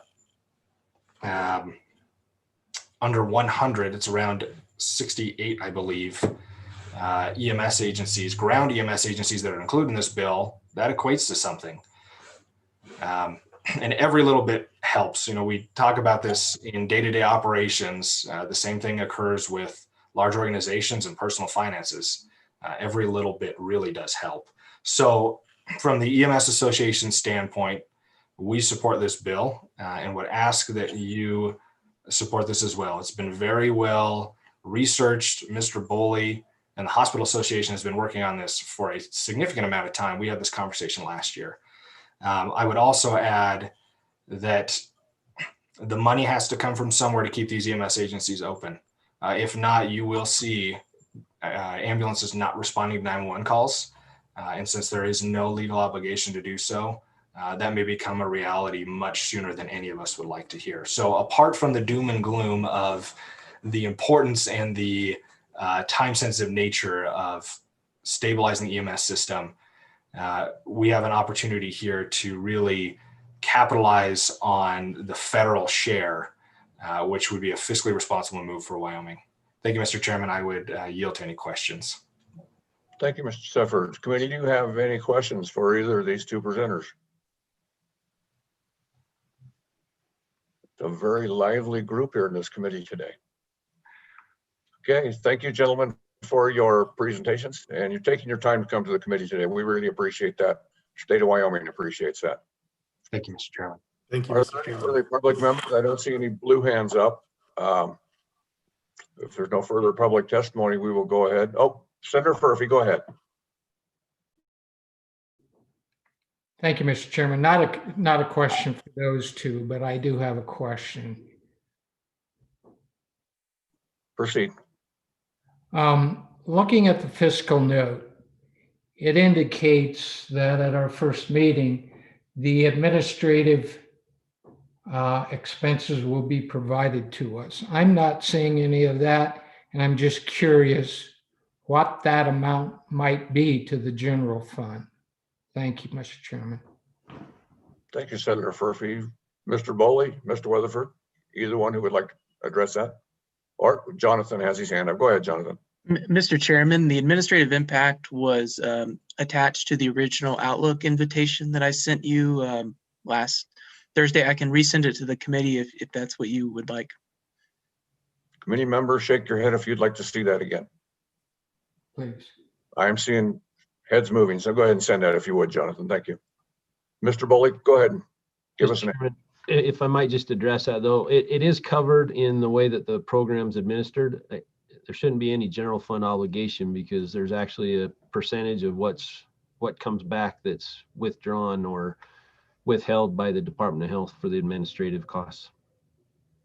And I think in ours it's up to 3%. So we've tried to make it fiscally responsible, make sure there's no impact to general fund at all. We want to cover the expenses of administrating these programs for our different entities. Thank you. Follow up, Senator Furphy. If not, we'll move to Senator Bouchard. No, I'm good. I'm good. Go Thank ahead, you. Senator Bouchard. Thank you, Mr. Chairman. So look, I know how it is at hospitals. I mean, there's a lot of costs that's everywhere, and sometimes you got to borrow from one coffee can and put it in another because there's a lot of things going on at once. So I understand the need here, and I don't want anybody to not have an ambulance show up when it's needed. I think one of the things that I'd want to see on this thing is I want to see the health department have, or the health committee have a report. I mean, I want it in this bill where we know exactly what's going on, because the problem I have is once we fund something and we get a program like this, and then we come back and there's another program that we need to, there's always another hole that we have to fill.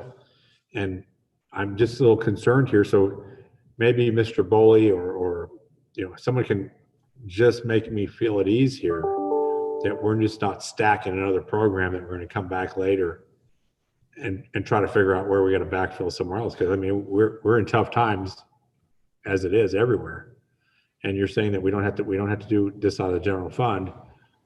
And I also want to know, is this money appropriated to Wyoming already? I mean, is that how they do it at the federal level? It's already there and appropriated for a state, or are we fighting other states for that money? Mr. Boley, would you like to answer that, please? Mr. Chairman, Senator Bouchard, I think that's a really good question. And I do believe that with our other programs that are already in existence, the Department of Health does a very good job of accounting for what we receive. I'll tell you up front that I'm interested in looking at other programs to backfill other holes that we've already dug. One of the best examples I can use for you, I think I'll go back to nursing homes because I've seen those statistics, but the Department of Health will talk to you about how much cost coverage there is for a Medicaid patient in a nursing home. And they'll tell you that we're, I think the last report I saw was around 82%. I'd also let you know that without the UPL programs that we already have in place, the actual cost coverage out of general fund is somewhere in the low 70s. And I might have those numbers off slightly, but the UPL payments are actually getting us closer to covering the cost of caring for those Medicaid patients in long-term care, but we're still almost 20% below what the actual cost is. As far as EMS services are concerned, I think we could do the same thing. We could show you where we are currently with the cost coverage, and I think we could report back to you what these supplemental payments would do to bring us closer to covering those costs. I have no qualms. I think the Department of Health is good at accounting for those, and I think it would be great. Mr. Chairman, Senator Bouchard, as far as the federal government is concerned, who really knows what their budget is? But what I would say is that these are programs that are enacted and used in states all around us. We actually are looking at potentially modeling something that was done in Utah a couple of years ago, where they did enhanced reimbursement rates and increased the amount they pay substantially for each run to each provider. And I think what we're trying to let you know is that the cap, the total amount or the maximum amount we could receive is theoretically budgeted for each state. Our ability to get there is up to either using programs like this or increasing what comes out of our general fund to be able to access the matching federal funds. Our state is also at a distinct disadvantage because we are at the very lowest federal match. We get 50-50. There are states that get 70-30. I think there are some that are almost up to 80-20. So for every 20 cents they put in, they get 80% on top of that. We get a 50-50 match. And so we're at a disadvantage already. And so we're actually just trying to access funds that are set aside, that are guaranteed on an annual basis through the federal budget, if we can maximize or if we can get to the cap or the amount that they're willing to pay, if we can maximize our payments. Thank you, Mr. Boley. Further questions or follow-up by Senator Bouchard? Senator McEwen. Just one quick question. If we take the funding from the federal government, does it come with any strings attached? Are we required to meet other regulations? Seems to me a lot of times when we take federal funding, we kind of throw the baby out with the bathwater sometimes. Thank you, Mr. Chairman. Very good question. Mr. Boley. I almost called you Senator Boley again. Don't do that, Chairman. So Chairman Baldwin, Senator McEwen, I think it's a fantastic question. You're right. A lot of times there are strings attached. These programs the Department of Health will actually submit what we call a state plan amendment, which is basically how the Medicaid program is administered. The strings that are attached are included within this bill. So basically we have to tax everyone equally as far as, or assess each private entity equally with the same percentage. Each of our public services needs to have the opportunity, and it's clearly defined in there. But as far as giving up rights or having other responsibilities or losing the ability to do other things, none of those strings are attached to any of these. We just have to make sure that we administer the program according to the state plan amendment, which goes through a very lengthy process. We've been working on one of these for more than a year, but CMS has very distinct and clear guidelines on how we have to administer these programs. But other than administering the program according to our state plan amendment, there are no other strings or obligations attached. Further questions? Senator Hutchings, go ahead.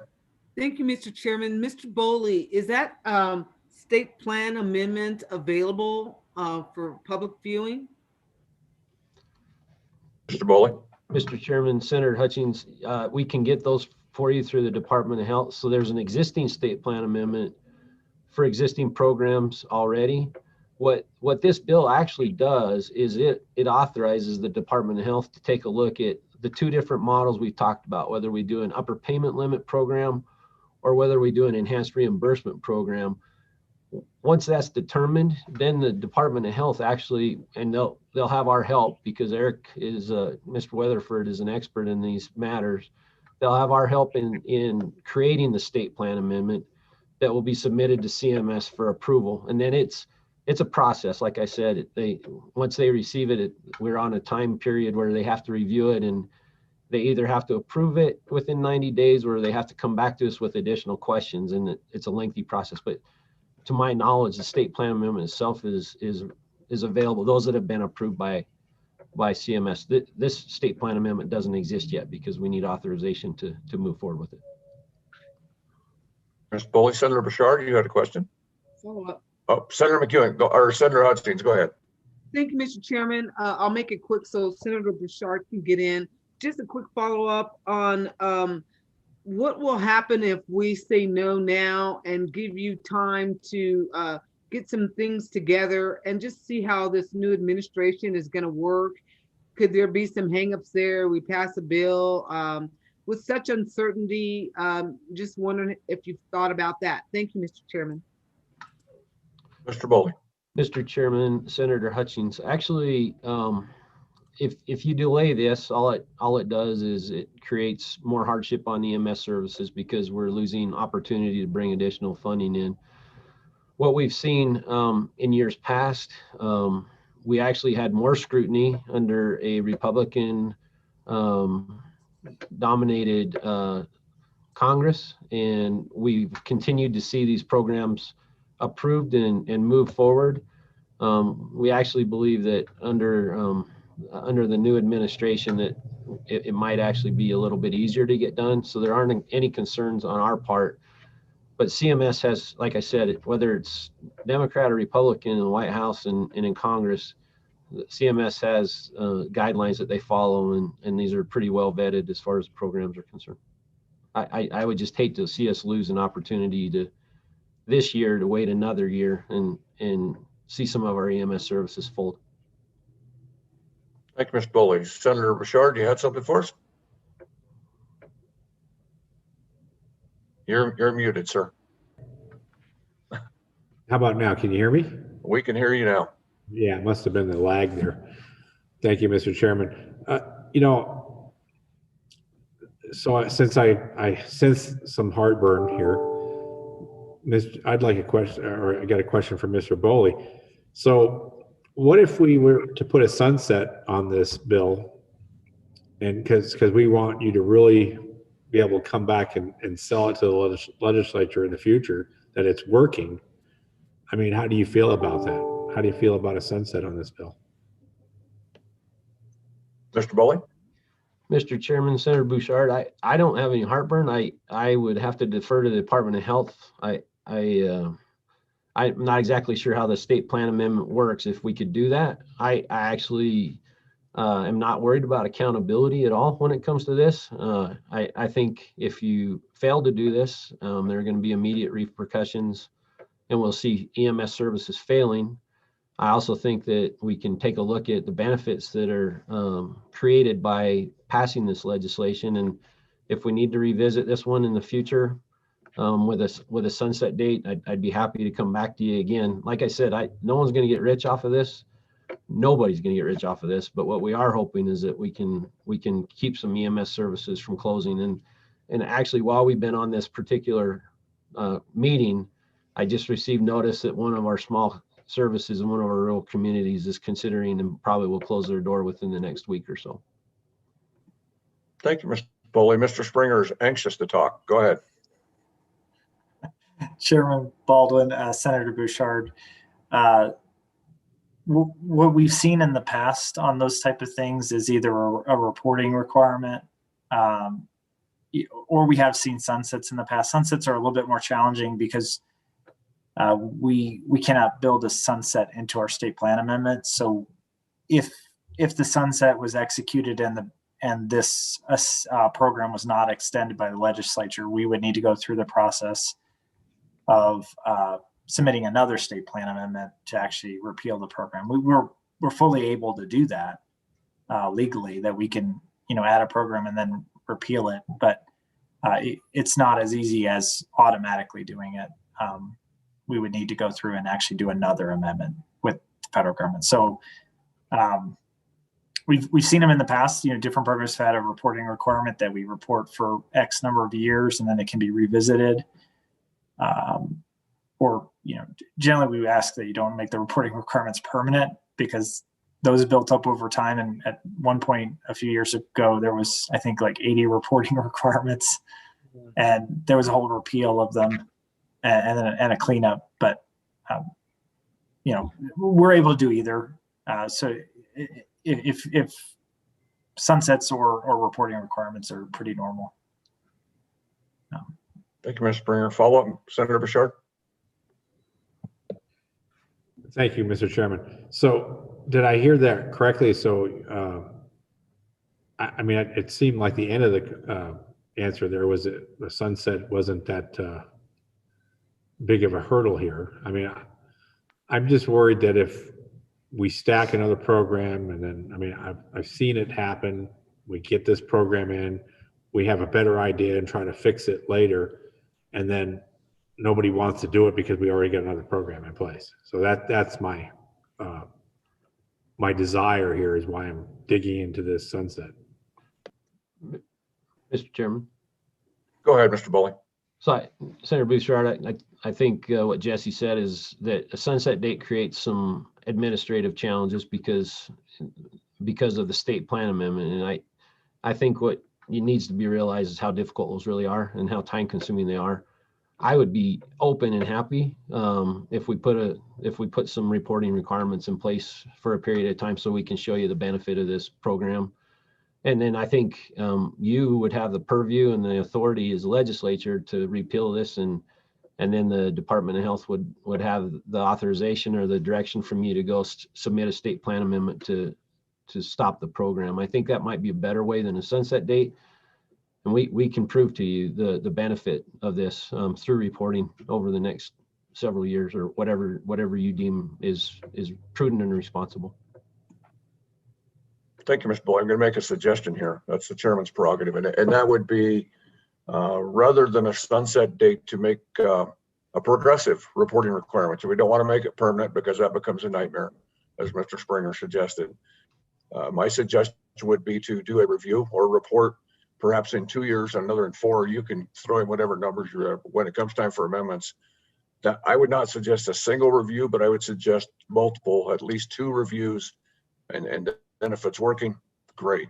But I would suggest reviews or reports from the Department of Health will be the best mechanism for this rather than a sunset. Senator Bouchard, go ahead. Yeah, thank you, Mr. Chairman. I like that idea. I mean, I think we should maybe up in the front of it implementation report as well as a progressive report. And I agree with you. When we get these reports in and we find out 5 years later, hey, why don't we get rid of this report? I mean, I understand that problem. So I would just like to see the front end of it, kind of like what we did with, remember when we were getting the healthcare and the corrections together at the same table, we were doing a lot of looking at how that was coming together.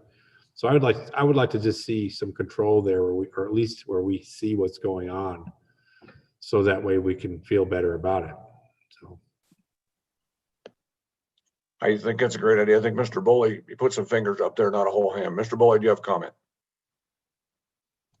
Mr. Chairman, I was just giving you a thumbs up. I think we're amicable to that. Whatever it takes, I think this is important, and we're happy to do that. Great. Senator Bouchard, put something together when we amend here in a few minutes, and we'll propose that. Any further questions or public comment needs to come in before we close this to public comment? Thank you to everyone, Mr. Boley and everyone, for your presentation. I would ask Mr. Boley for one additional thing. That is the amendment, or Mr. Weatherford, whichever, the proposed amendment, so we can work that in and we can get that proposed as we close this. If you could just walk through that change, because it is a change from the original bill for us.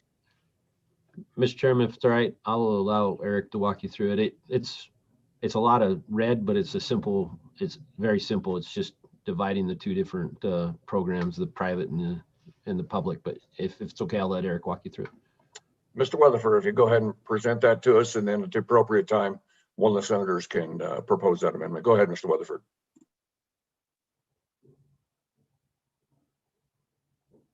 You're muted, sir.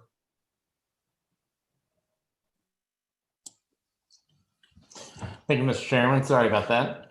So at a high level, what we're trying to do is basically just make sure it's clear that this assessment only applies to the private ambulance providers. And when we say private, I do want to clarify, it really just means anything that's not governmental. So it could be a nonprofit organization that's not governmental, or it could be a for-profit organization, but it's just not something that is under the auspices of a city, a state, a district. So it's just, it's a private doesn't just mean for-profit. It's an exclusionary term. So I have inserted throughout the term private.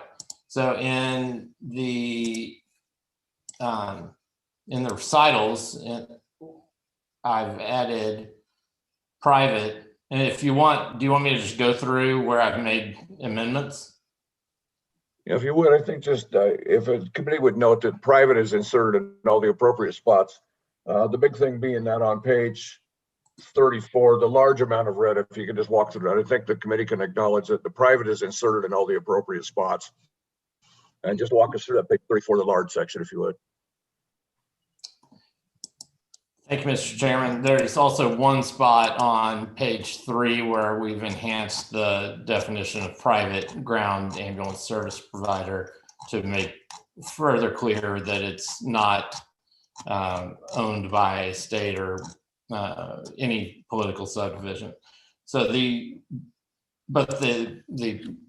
last page, or second to last on my version, this is really an elaboration on what I think the statute already really provides, but the department asked us to beef it up a little bit.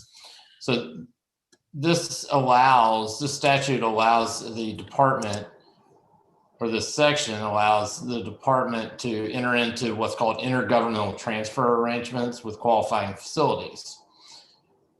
Because an ambulance company isn't a facility per se, we needed to add "and providers." And then the department asked us to be a little more specific about that. So we included, including but not limited to, hospitals, nursing homes, hospital-owned and operated professional service providers. So that would include physicians, chiropractors, anything that's in the professional service line, and ground ambulance service providers. So we added this language to be both comprehensive for this program and for any other program that would require intergovernmental transfers.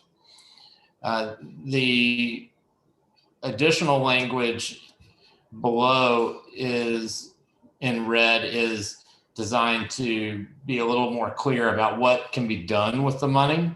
And again, the department asked us to make sure it was clear that the monies that they received would be paid out as Medicaid payments. And so we added language saying that it would be paid out to the facilities or providers in accordance with the terms of an approved state plan amendment or other agreement with the Centers for Medicare and Medicaid Services. And then added a provided, however, that the funds may be used to cover their administrative expenses in performing the activities authorized under this section. So simply put, we're trying to cover their expenses of operating these intergovernmental transfers. So do you want me to read that verbatim? I'm happy to do that. Just If you would, rather quick, I believe all the committee has a copy of this. It was emailed to him earlier today. And I believe John Brody also has a copy of this. It was emailed to him if this is adopted. But go ahead and just read it quickly, just verbatim, just through that big part, if you would. You bet. Yes, Mr. Chairman, thank you. So the large change at the end of that paragraph is, and providers in accordance with the terms of an approved state plan amendment or other agreement with the Centers for Medicare and Medicaid Services, semicolon, provided, however, that the department may use funds derived from such intergovernmental transfers to pay administrative expenses incurred by the department or its agent in performing the activities authorized under this subsection B, Romanet 9, provided that these expenses shall not exceed a total of 3% of the aggregate intergovernmental transfer funds collected in the fiscal year. Very good.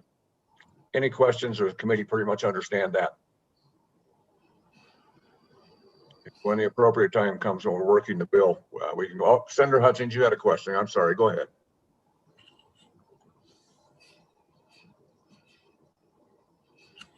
You're muted, Senator Hutchins.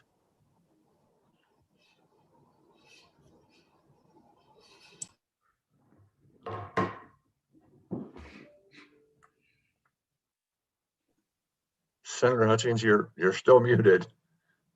Senator Furphy, did you have something, sir? No. Okay, you just came unmuted.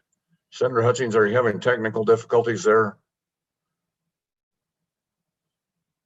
Okay, in the meanwhile, Mr. Brody, go ahead. Thank you, Mr. Chairman. John Brody, Legislative Service Office. I would just ask if the committee decides to vote in favor of the amendments being offered by Mr. Boley and Mr. Weatherford, that LSO be given just a little bit of flexibility to take the language that's being offered and put it in the form that LSO normally uses when we're putting these types of provisions in statute. I believe that would be acceptable. Are there any committee members that would have a problem with that? I don't believe so. I think that's appropriate, and you are the smart folks and sometimes fix what we mess up. Senator Hutchins, you're unmuted now. Would you go back? Go ahead. We got it. Again, trying to get from one screen to the other to unmute myself is sometimes difficult. I don't know which direction to go in. My question is on line number 9. Just a concern. What? No, my bad. When we go up to Romanet 9 and we enter into intergovernmental transfers, on line 3 through 5, we include, but not limited to, the hospitals, nursing homes, hospitals owned. Why are we doing that when all we're dealing with here is the ambulance and providers? It seems like we're kind of moving away from what we're really talking about and doing an addition here that I don't really understand why we're doing it. Mr. Weatherford or Mr. Boley, would you like to reply to that, please? Thank you, Mr. Chairman. Thank you, Mr. Chairman. Senator Hutchins, my understanding is that because these programs for intergovernmental transfers already are in place for those other providers, even though the language in this section broadly allows for these kind of intergovernmental transfers, the department asks that we include some more, I guess, specific language. And so we wanted to add all of these programs in to make sure that it was clear that they were all authorized. Okay. Any further questions? If there's no further questions, let's close this to public comment. Would anybody like to move the bill, please? Move approval. Okay, bill has been moved by Senator Furphy. Is there discussion on the bill or any amendments that you would like to propose to the bill, please?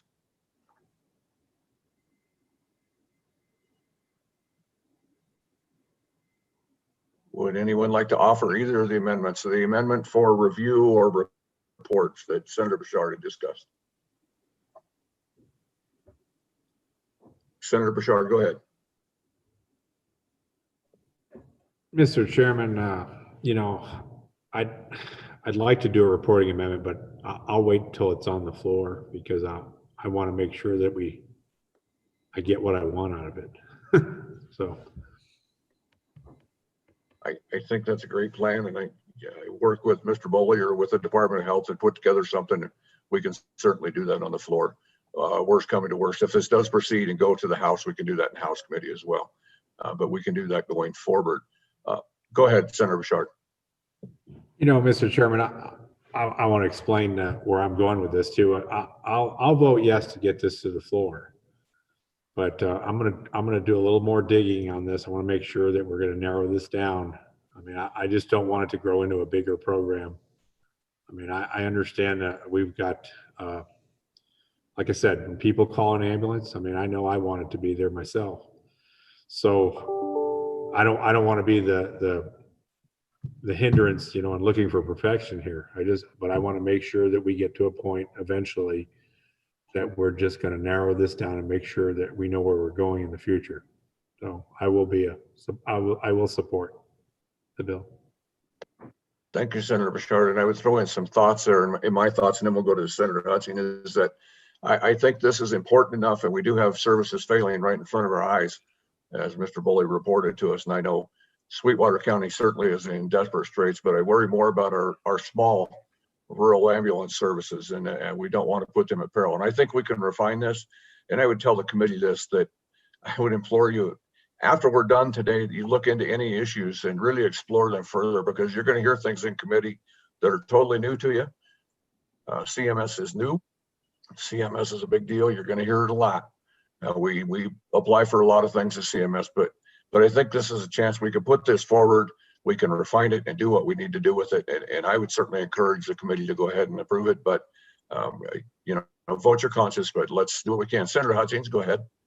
Thank you, Mr. Chairman. I really appreciate that. And I know this committee deals with a lot of emotional issues. And me more than anybody wants to be able to call on the phone and have an ambulance come. And just thinking that it might, it's kind of a scary thought. But the other day I was reading the US Constitution, and they had some notes in the front.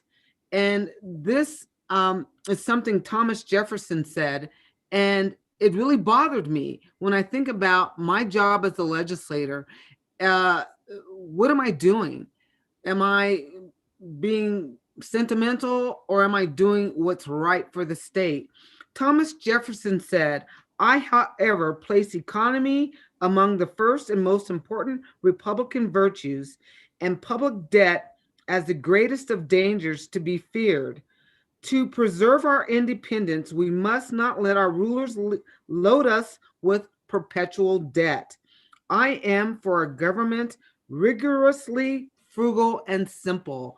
And I think the more we go to the federal government to help us with our woes, the more we're getting in debt. And that scares me. And so I'm going to be a no vote on this for that reason. Not to say I don't care about our providers. God knows I care. But I think we're going to have to find another way. I would like us to find another way. That's going to be my opinion. Thank you, Mr. Chairman. Thank you, Senator Hutchins. Would anybody like to move the amendment as proposed? Oh, Senator Bouchard, go ahead. Yeah, I'll move the amendment. Very good. Any discussion on this amendment as proposed? Senator McEwen, go ahead. I think at this time I do support the amendment, or the bill itself, I should say, Mr. Chairman. My question's going to be, and I'll take the research on my own. I want to make sure that all the ambulance companies that this affects truly support it. I think that's critical. Thank you. Thank you, Senator McEwen. I think that's a valid point there, that only a few of us cover a lot of rural areas, but I think it's important that you go out and call those ambulance services around your district and talk to them. And not only us, but you folks that are in the more urban areas, or as urban as Wyoming gets, talk with your ambulance services and fire departments as well, and get their thoughts and feelings, because I think that's important. And we have another shot at this as it comes to the floor if it passes committee, and we can work on it and refine it as needed. Are there any further questions? Or first of all, let's address the amendment. It's been moved by Senator Bouchard. If there's no further discussion, I would call the question. All those in favor of the amendment as proposed by Senator Bouchard, please raise your hands. I count 1, 2, 3, 4. That amendment passes. Are there any further amendments? Without further amendments, let's go ahead and call roll, if we could, Jonathan. Thank you, Mr. Chairman. This is a roll call vote on Senate File 53 as amended. Senator Bouchard. Aye. Senator Furphy. Aye. Senator Hutchins. No. Senator McEwen. Aye. Chairman Baldwin. Aye. Mr. Chairman, the vote passes. Very good. Thank you for your hard work, committee. Mr. Brody, you got that amendment okay, I'm assuming? Oh, he disappeared from my screen. Foley. No, Mr. not Chairman, Foley. Mr. Chairman, he has said he had the amendment, I believe. Very good. Okay, with that in mind, committee, just so you're aware of time, it's 3:47. It took us a little over 2 hours to get that bill. So we're clearly not going to make it through all 4 bills, but we'll get what we can get. I want a quality product out of here. I don't want to rush things. So good comments, good conversation. Let's move ahead. I'm sorry, I'm not on the right screen. I believe it's Senate File 54 would be up next. Is that correct, Jonathan? That is correct, Mr. Chairman. And I believe that Mr. Boley would be in line to present that one. Are you still available for us, Mr. Boley, to present Senate File 54?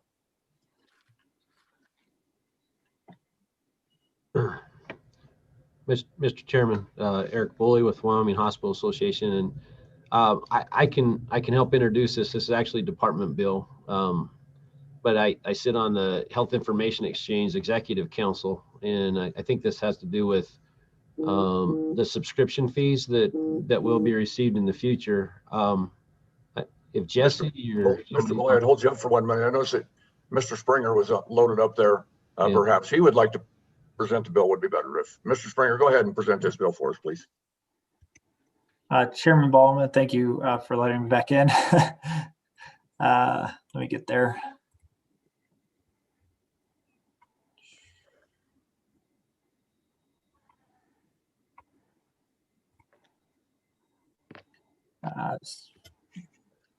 So the first section is just introduction. 9.2.131 A key part of this bill is that this bill, this service was initially established by a budget footnote. So it doesn't have any statutory basis, but we built the system and we have promulgated rules. And we're turning back basically, this was at the request of the department, but we have been working with other areas to establish a statutory basis for this program, because it's quite a large program. We have 1,500 medical providers that are exchanging data with each other through this system. It's growing rapidly, and we just thought it would be a good time to return back to kind of firm up the statutory foundations of the program. So you can see here, it was originally in session law. We removed we suggested the word multi-payer be removed because it actually was extraneous. And this was considered by joint labor, I believe in the December meeting or the November meeting. And then the main part in 9231A is that the Department of Health is authorized to administer and maintain the exchange to facilitate the secure and voluntary sharing. When this program was created, most health information exchanges around the country, almost all of them, charge some level of fees to the participants to support the costs of operations. Currently, because we don't have any statutory fee structure based on Wyoming law, we cannot charge fees. And we also don't have a place, any mechanism to retain those fees for the actual operations of the program. And we don't believe that people will want to pay fees unless they're actually retained for the specific programmatic purpose they paid the fees. And so specifically here, this is hospitals, medical providers paying a fee to use this system. And I think what the Roman I-23 here is trying to establish is that the fees actually go into an account, a special revenue account, which is only used for the purpose of operating the statewide health information exchange. Very short bill. Adopt rules as necessary. Most bills don't actually put specific dates in here because the actual rule promulgation process takes longer than this bill envisions, but we'll try to promulgate the rules as quickly as possible, and we're actually working on them already in anticipation this may pass. We do have rules in place for this program that have been promulgated. This would just be rules specific to the fees. But we do have rules establishing the program for the protection of privacy, security, opt-out procedures, things like that. We have been rapidly kind of building out some of those capabilities and publicizing them more. So we likely would put additional details in the rule when we promulgate the rule. This section 3 establishes an effective date and makes it effective immediately, is section 3B. And mainly that's just so we can get started with promulgating the rules and charging fees. At this time, we wouldn't suggest charging fees at full cost coverage. Most of this funding is actually federally funded, and that's kind of going down over time. And what we're thinking is that to fill the gap in that federal funding, we actually have the users pay over time. But at this point, most of the funding is federal funding to build this and operate it. And the thought is, let us keep recruiting providers. We think we can get 3,000 providers, and then everybody will pay, $15 a year, which is very reasonable for this type of service. This cuts down fax machines for the EMS agencies that are using this type of service. They can get the trip report to the hospital without printing it. So we think there's going to be a lot of savings to those entities, but it also helps them just more seamlessly transfer health information between each other. Committee, you have any questions for Mr. Springer? Senator Hutchings, go ahead. Thank you, Mr. Chairman. Mr. Springer, can you give us a little bit of information about what is involved in the information on the exchanges? What's transpiring here? Mr. Springer.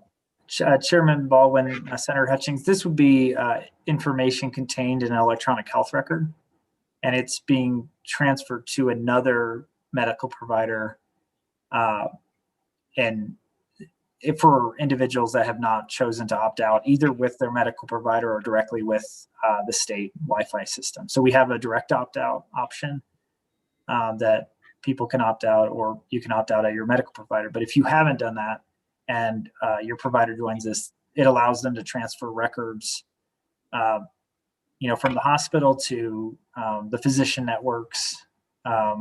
If you're injured in a remote part of the state, that hospital could pull up your records from Cheyenne or, whatever. So that's the idea, is that it makes this kind of transfer information more seamless, but we do have certain types of information we do not transfer. So we don't transfer certain mental health data. We don't enroll mental health providers, substance use data. There's some other data that's federally protected that we don't transfer. Thank you, Mr. Chairman. Thank you, Mr. Springer. Any further questions for Mr. Springer on this bill? Go ahead, Senator McEwen. Thank you, Mr. Chairman. Do we share this information with the federal government also, and can it cross state lines? Thanks, Senator McEwen. Mr. Springer. Chairman Baldwin, Senator McEwen, there is no federal health information exchange. So there's not a central federal location we're sharing data with. We have looked into establishing data exchanges with TRICARE, Veterans Hospital, those type of things, but those are not established at this point.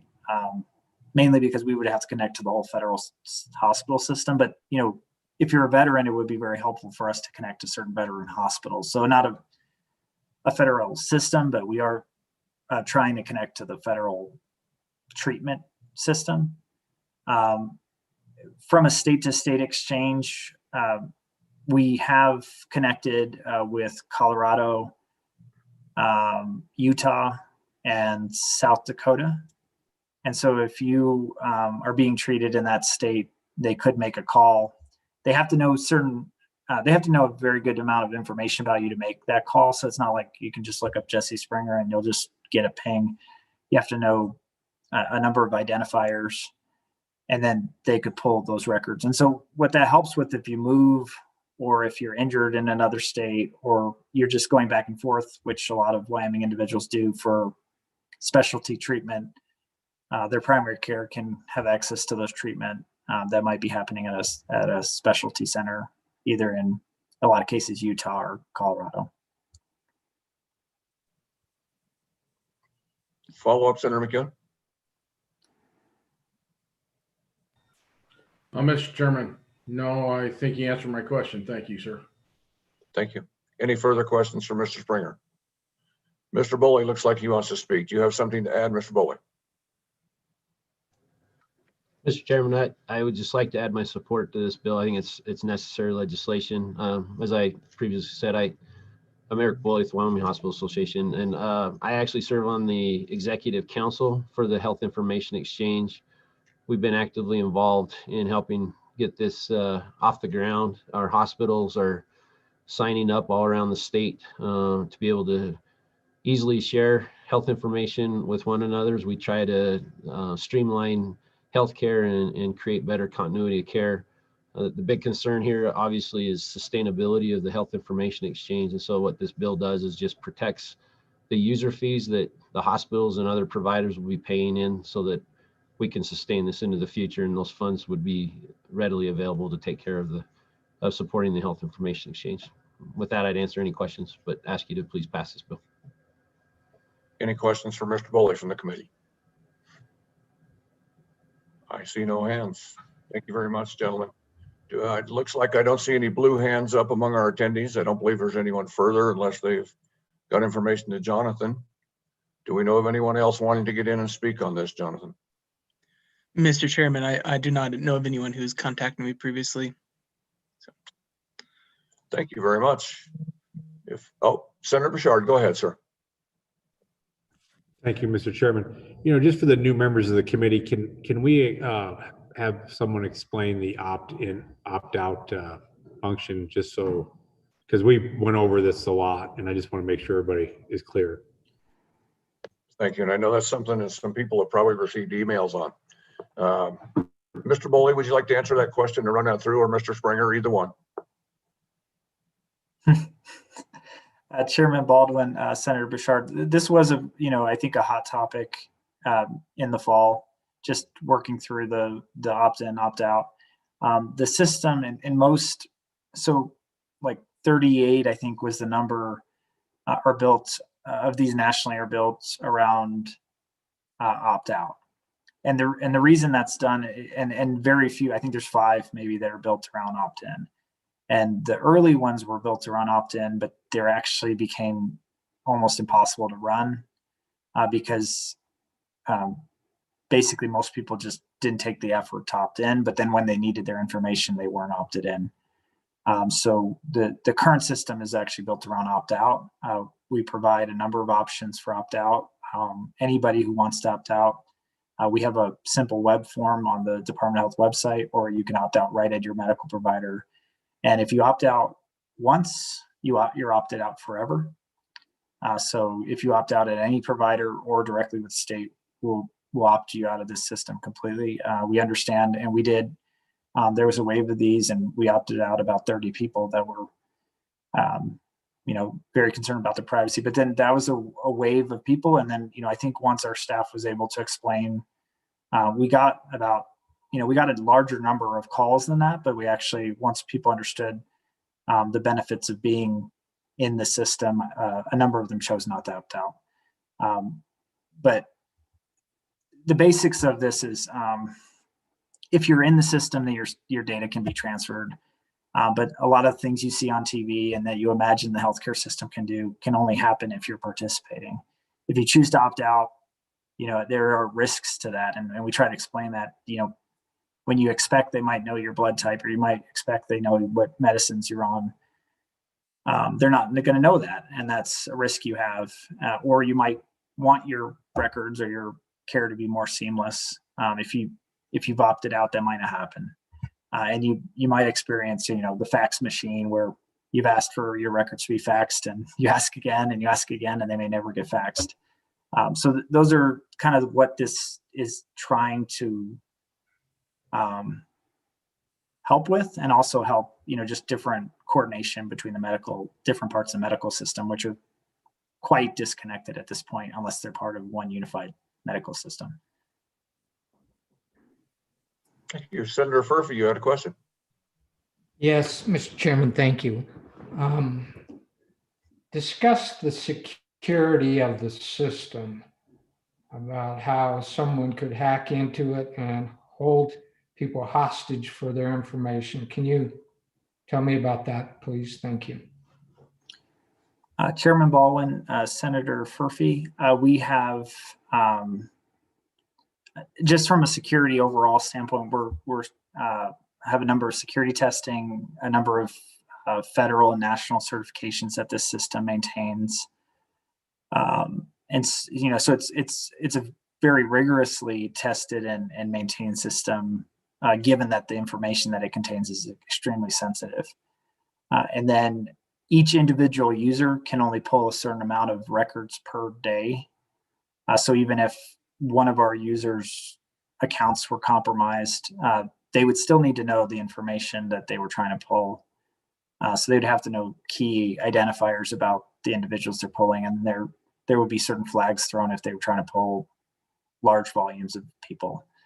So there's like multiple security layers that have been built in this system, and we don't approve every user. They need to have a verified use and a valid first they need to be a medical provider or some other credentialed individual. They provide that information to us before we enroll them. So there is the first gate is like, who do we even let into the system? And that's quite restrictive. And then you have to know the information about the individual to pull a continuity of care document. And then, what you get back in that is again limited. Not all providers are connected, and it is certain types of information are not being exchanged, which I think you're indicating might be used for blackmailing an individual. I think a lot of that type of information is not being transmitted.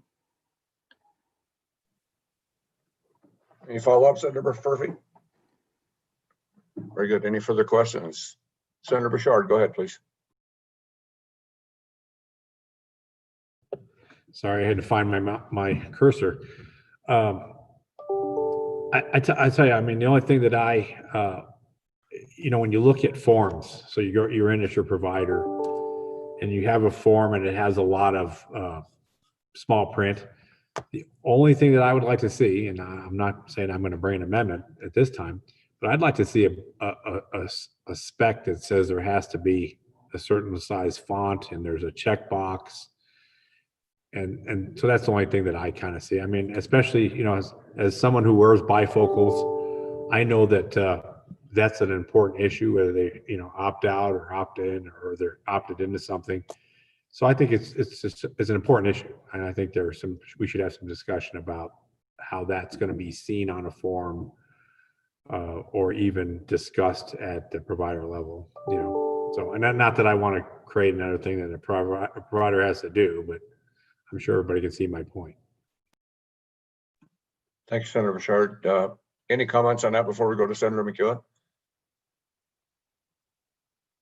No thoughts. Senator McEwen, go ahead, please. Thank you, Mr. Chairman. Are these checks and layers of security similar to the ones at the Campbell County Hospital? That was actually hacked into and taken over and still today is not back at 100%. Is it the same set of databases, the same type security? Go ahead, Mr. Springer. Chairman Baldwin, Senator McEwen, I can't speak to that hospital specific security. We're doing business with a national company that to our awareness has never been hacked.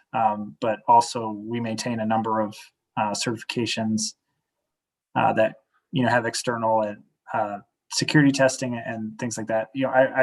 I can't say that this system is perfect. I don't think any system has perfect security, but this I think would have higher security than any individual hospital system in Wyoming. And specific to that case, we think we could have actually really helped them if they actually are participating now.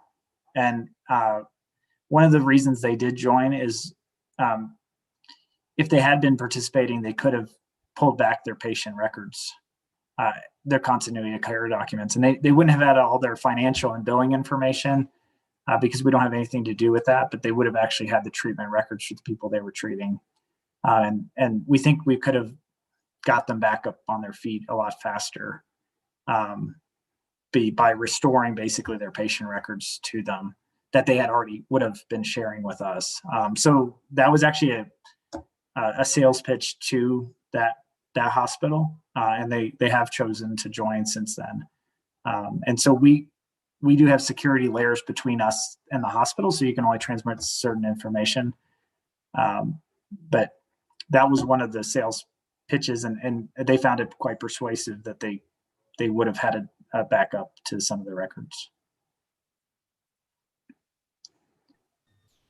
Mr. Chairman, go ahead. Thank you very much. Yeah, thank you. Any further discussion? Mr. Bowley, you have anything to add to that? Mr. Chairman, the only thing I'd add to Senator McEwen's question is, even though they belong to the HIE, it wouldn't have the security doesn't exist through the HIE to stop that attack. And I think the thing to be aware of is that hospitals are being attacked thousands and thousands of times. It's all security systems are, but it wouldn't have changed the fact that they got hacked. It just would have allowed them to be able to restore some of their records. I think the one thing that's different about the HIE compared to a hospital system is that phishing, which is one of the most common ways that folks get into the system. I don't think that's necessarily possible through the HIE. You couldn't send an email and have someone phish into it. There are much tighter securities that are built around the health information exchanges. Thank you, Mr. Bully. Any further questions for Mr. Springer or Mr. Bully? I don't see any questions, and it looks like we have no further public comment. We'll close it to public comment. Would anyone on the committee like to move that bill? Raise your hand if you're ambitious. Senator Furphy moves the bill. I appreciate that, Senator Furphy. Are there any comments or any amendments we'd like to add to this bill before we actually work the bill and call roll? Any discussion? I would add on a piece of discussion here, and I believe Mr. Springer touched on it, that hospital systems, medical care systems are very disconnected. It wasn't supposed to be that way. With the advent of the electronic medical record, the purpose there was to connect everybody and make us able to exchange with other hospitals and other healthcare providers. What we've spawned is a number of electronic medical records that don't talk to each other. And we may have a further disconnect than we actually had to start with. At some point that may come back. This system, the health information system exchange, allows us to take a bite out of that and make the system more effective and easier to have care. For instance, we talked about Utah and Colorado, but even within the state of Wyoming, it makes a difference. If somebody travels from Rawlins to Casper for care, or from wherever in the state, this takes a piece out of it. But the health information system is far from perfect. The electronic medical record will hopefully one day get better. I have high hope. Maybe that hope is displaced. As a user of those systems, I'm not optimistic at this point, but I think that this bill does take a piece out of that and makes our system more effective that we have within the state for our patient care. Are there any further comments or questions? Go ahead, Senator McEwen. I'm going to support this bill, but I don't like it. So I just want to say one thing. As long as people can opt out of it, so they are ultimately responsible for what happens with their own records, then I think it's viable. But without the opt-out portion, I absolutely wouldn't trust or like it. And thank you for listening to me, Mr. Chairman. We listen to everybody here, Senator McEwen. I appreciate the thoughts. If there's no further thoughts or discussion, I don't see any hands coming up. John, oh, one more hand. Senator Bouchard, go ahead, sir. Yeah, I would just like to bring up that one more time where we would talk about the size of the text on opting out. I want to make sure it's clear and possibly bring an amendment to do that. So, I mean, and I don't know, maybe somebody needs to tell me how that looks on when you go to the provider, so I have a better understanding of how that process would work. I mean, does that make sense, Mr. Chairman? It does, Senator Bouchard, and I would make the comment that the way this bill is structured, and we have to go to the LSO attorneys, of course, and ask that, but I think that option, that amendment may not be germane to this bill. This is a bill concerning the fees and making funding for the program. So maybe something needs to be introduced separately from the bill, but you can go to whatever, to the LSO attorneys and ask that. But my feeling is that's probably not germane to this bill as structured, but it's something we can pursue down the road. But I understand what you're saying, and I would like to see that form. Perhaps that's something that we can see Department of Health can bring to us, or the hospitals can bring to us, and let us actually see that form and see what it looks like, see what that checkbox looks like. Thank you, Senator Bouchard. Any further comments, questions? If not, Jonathan, would you like to take a roll for us, please? Thank you, Mr. Chairman. This is a roll call vote on Senate File 54. moved by Senator Furphy.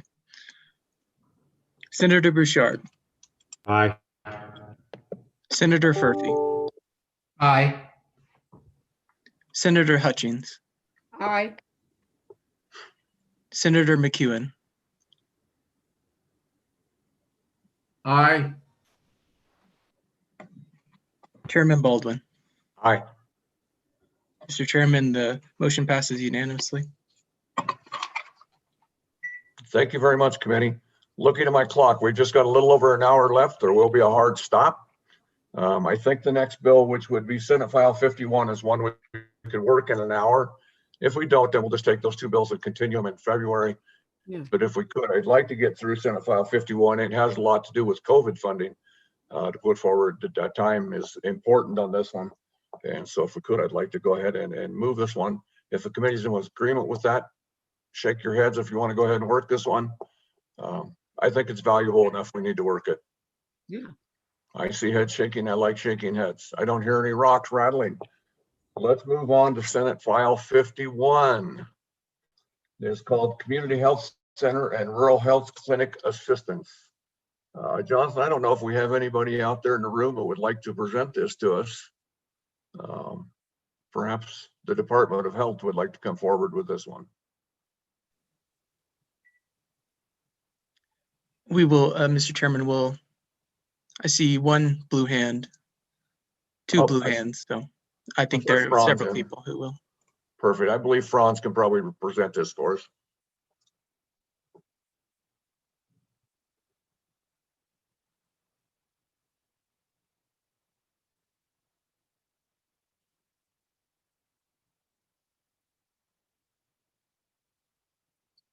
Welcome back, Franz. Would you like to present this?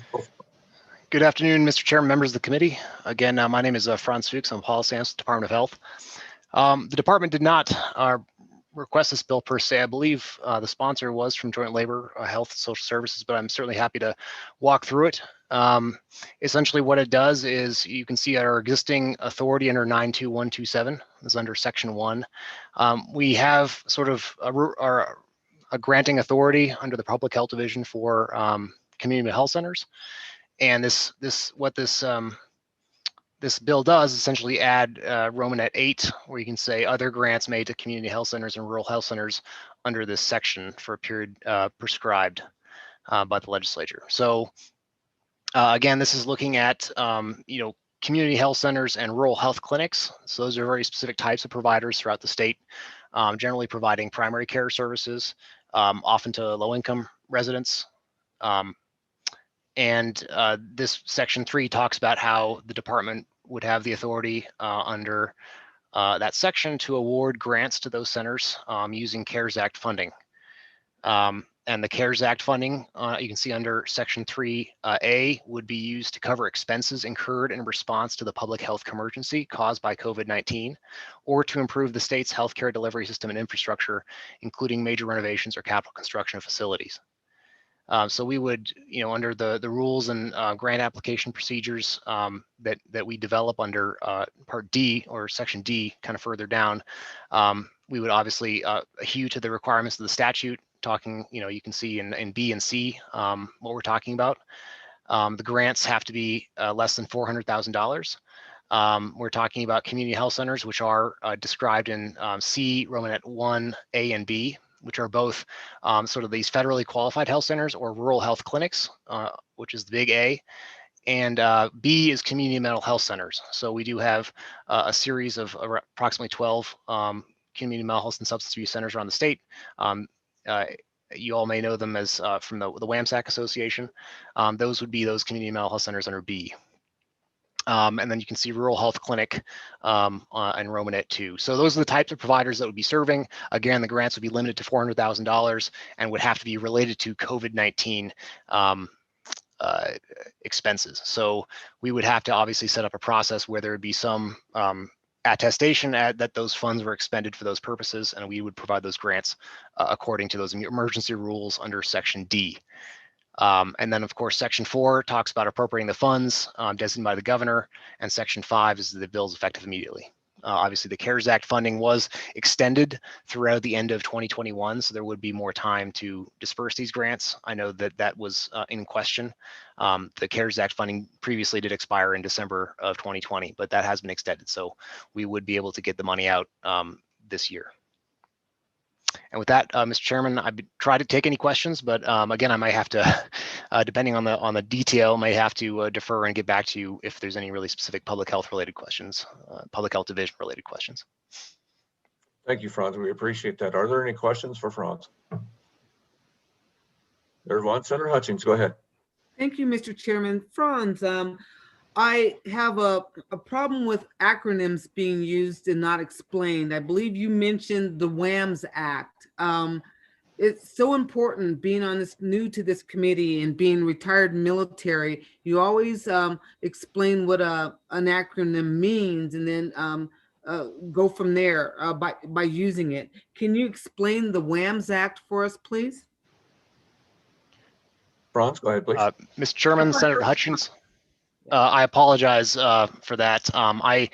What I meant was WAMSAC. It's Wyoming Association of Mental Health and Substance Abuse Centers. It's an advocacy organization, much like the Wyoming Hospital Association, that sort of represents that type of provider. So again, that's Wyoming Association of Mental Health and Substance Abuse Centers. Their lobbyist is Andy Somerville, and she definitely will be at this committee and House Labor during this session. Okay, and the can you go over that? You're going pretty quick. The WAMS, can you give me the acronym and then say it one more time? Go ahead, Franz. Mr. Chairman, Senator Hutchins, it's WAMHSAC, pronounced WAMSAC, and that stands for the Wyoming Association of Mental Health and Substance Abuse Centers. Substance abuse. Okay, thank you, Mr. Chairman. Thank you, Franz. I see Andy is listening in our room there, so she's proud that you said that correctly, Franz. Any further questions for the health department? Just quickly, Mr. Chairman. Go ahead, Senator Hutchings. Thank you, Mr. Chairman. So this money was money that was given back in when we came into special session. This is leftover from there that you've been given authority to use for these specific purposes. If I heard you right, Mr. Franz? Franz, go ahead. Mr. Chairman, Senator Hutchings, that's correct. These funds were originally appropriated last year under the CARES Act, or Coronavirus Aid, Relief, and Economic Security Act. I don't believe any additional funds were appropriated recently, just the deadline was extended to spend the existing appropriation. So the amount of funds available I think would be decided by the governor's office, who sort of maintains a big picture view of how much funding is still left. I don't believe it's as much as you know, a lot. I think they spent the bulk of the series. Thank you. Thank you, Franz. And I would add to that discussion, and we have a number of hospitals out there that started projects because the anticipated deadline at the end of December, or close to the end of December, that have some projects hanging in the air. And without this bill, they won't be able to complete those things, get that little extra funding to help them finish it out. With money that's already there, we just need the mechanism for it to be allotted to those hospitals. So any further questions for the department? Without any further, I believe we got one person sitting out there that would like to come in and comment on this bill. Shauna.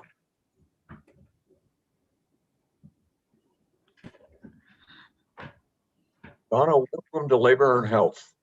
We appreciate you taking your time to come talk to us. Well, thank you, Chairman Baldwin. My name is Shauna Pena, and as soon as I figure out there it is. My name is Shauna Pena, and I am with the Department of Health, and I'm here to answer any questions on this bill if you guys have any. That was the quickest testimony we've had all day. Does anybody have any questions for Shauna? Senator Furphy got one for you. Go ahead, Senator Furphy.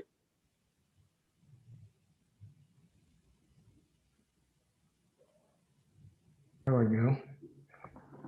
Thank you. Just have a question about funding. I think in the last budget session, Department of Health was cut, particularly in some of the mental health areas. Can you tell us kind of the amounts that were cut in that area?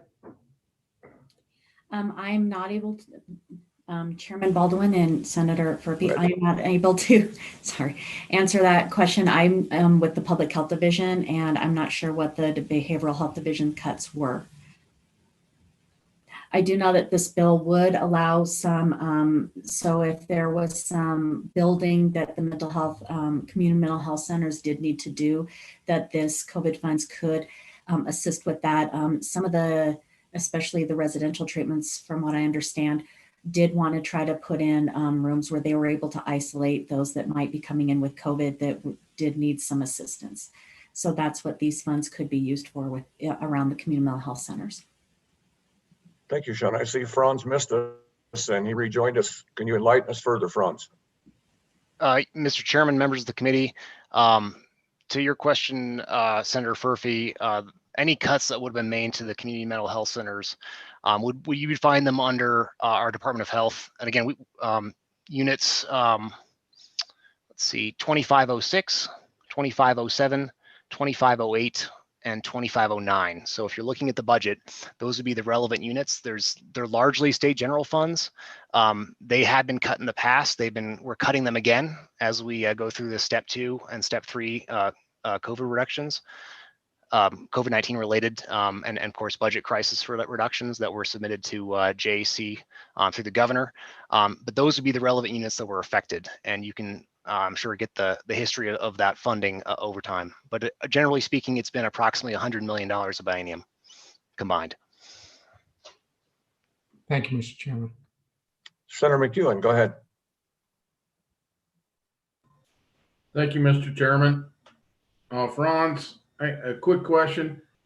How many of the hospitals that we're talking about have had COVID-related patients and actually ran into problems with overruns? Franz, go ahead. Mr. Chairman, Senator McKeown, I don't know off the top of my head. We could probably get back to you with that. We do maintain a sort of a dashboard where we show how many patients were in each hospital at any given time. There was some assistance that we provided through the Wyoming Hospital Association for traveling nurses to staff up some of those hard hit facilities. I know Campbell County was particularly hard hit, but as far as defining what the degree of difficulty was, we'd probably need to know, what does running into trouble mean, and how we define that and measure it, I think is probably what we need to know before we get you any kind of hard data on that kind of question. I know that's not a really good answer, but if you can kind of define what does running into trouble mean, and we can tell you how many COVID patients there were.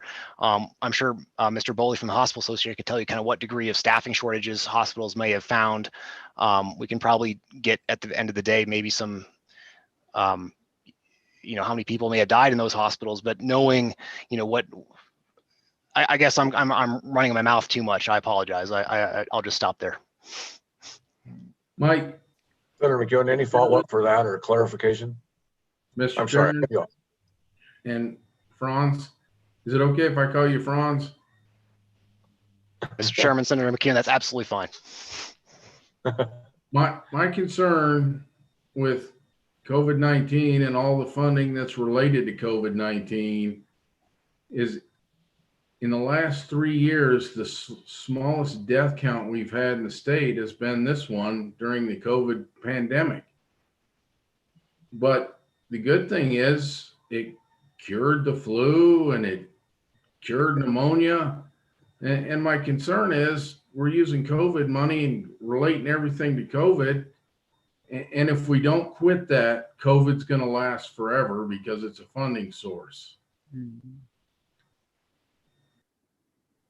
Thanks, Senator McEwen. Any comment on it by Franz, or if Mr. Boley could be let back in, he may have a comment on the numbers in the hospitals, et cetera. Any comments, Franz? Mr. Chairman, Senator McKeon, we don't have any opinions on that matter. All I can say is the funding that we've received as a state for the CARES Act was decided last year. It has not been increased. We've just been authorized a longer period of time to expend the existing funds. Thank you, Franz. Mr. Boley, any comments or solutions?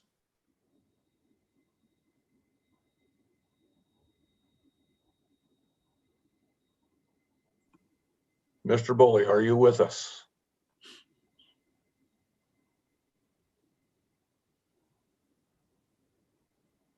Committee, this may be the quietest you ever hear, Mr. Boley.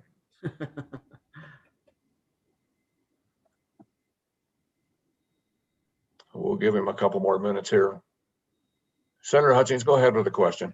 Thank you, Mr. Chairman. This kind of goes in line with what Senator McEwen was asking. I too had problems during our special session with capital construction, major renovation of facilities. And one of the things I think Mr. Franz hopefully can provide for us, these hospitals or these healthcare facilities, what went on in their hospital that caused them to go and start major renovations and major capital construction of their facilities. Were they overrun with COVID patients to the point where they had to add new wings, new divisions? Maybe you can give us an idea on that. Thank you, Mr. Franz. Thank you, Senator Hutchings. Go ahead, Franz. Mr. Chairman, Senator Hutchings, I'm sure Eric could probably speak to more in depth about what the specific hospitals have done. What I've heard is that it's things like adding on to negative pressure isolation rooms. So building some infrastructure where you could put patients that would isolate the airflow, right? That would be one thing. And then that's been really the major item that I've heard about personally. But again, we obviously don't regulate hospitals to that degree. And I'm sure Mr. Boley could probably tell you, some of those capital projects that are in more detail. Thank you, Mr. Franz. We'll wait for Mr. Boley. Mr. Boley, are you here or are you missing in action? I can answer a few of those questions. Mr. Boley can give a more complete answer. Some of those questions are the pressure rooms is one of the things that Franz addressed, and that is one of the things. A lot of our small hospitals did not have the negative or positive pressure rooms, excuse me. Secondly, the entrances to the hospital, et cetera. And finally, Mr. Boley showed up. I'm going to let him more completely answer that question. Go ahead, Mr. Boley. Mr. Chairman, I apologize. I was in the other room. What's the question? And I'm all over it. Senator Hutchings or Senator McEwen, would one of you like to jump in there? Senator Hutchings, you're muted. I'll jump in really quickly, Mr. Chairman, if that's all right. Mr. Boley, like I said, I had problems with the capital construction. The COVID money was supposed to go to individuals, to businesses, and et cetera. And now we've extended it to the hospitals, and I see major renovation, capital construction of facilities. I hear of hospitals that started construction and didn't finish because they didn't know if they would be able to get more COVID money. So my question is, what did these hospitals do and why did they start major renovation knowing that they may not have had money to finish these renovations? Were there influx of COVID patients where they had to build new wings, new divisions? I'm hearing that they had to make isolation rooms. Can you elaborate on what the hospitals have done? Mr. Boley. Mr. Chairman, Senator Hutchings, it's a great question. And so as you're aware, the state received $1.25 billion, and the legislature last May or June split up how that money would be used, and a portion of that was supposed to be used for healthcare and the response to the pandemic. $105 million was allocated for healthcare from top to bottom, whether it was hospitals, nursing homes, home health agencies, EMS services, the whole plethora of healthcare providers. We were required to submit an application to the SLIB board, and we followed the Secretary of State, the Treasury guidance, the HHS guidance. And yes, there are some capital construction projects that were completed. It was all in response to dealing with the pandemic, with COVID. If you look at statistics, you'll see that based on projections and also based on the spikes that we saw, We did not have enough isolation rooms. We didn't have negative pressure rooms to contain the virus. A lot of our nursing homes were old. A lot of our hospitals are old, built in the 60s. And so that money was used to put new air handling units into the facilities and to create more negative pressure ICU rooms. I think Senator Baldwin was talking about, or Chairman Baldwin was talking about creating different flow for how patients came in so that we could isolate and keep the COVID patients separate from those that were non-COVID. There's a whole list. I think there were 38 projects that were funded through that CARES funding.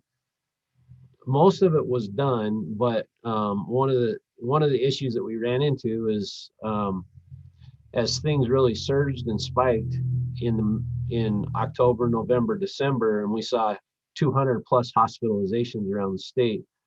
Part of those construction programs or projects required vacant rooms so that they could move patients from one part of the facility to the other while they completed the construction work. And because of the spike in COVID, because staff members got sick, because contractors got sick, and also because there was such a demand across the country and the world for some of the different supplies that were needed to complete those projects, there were delays.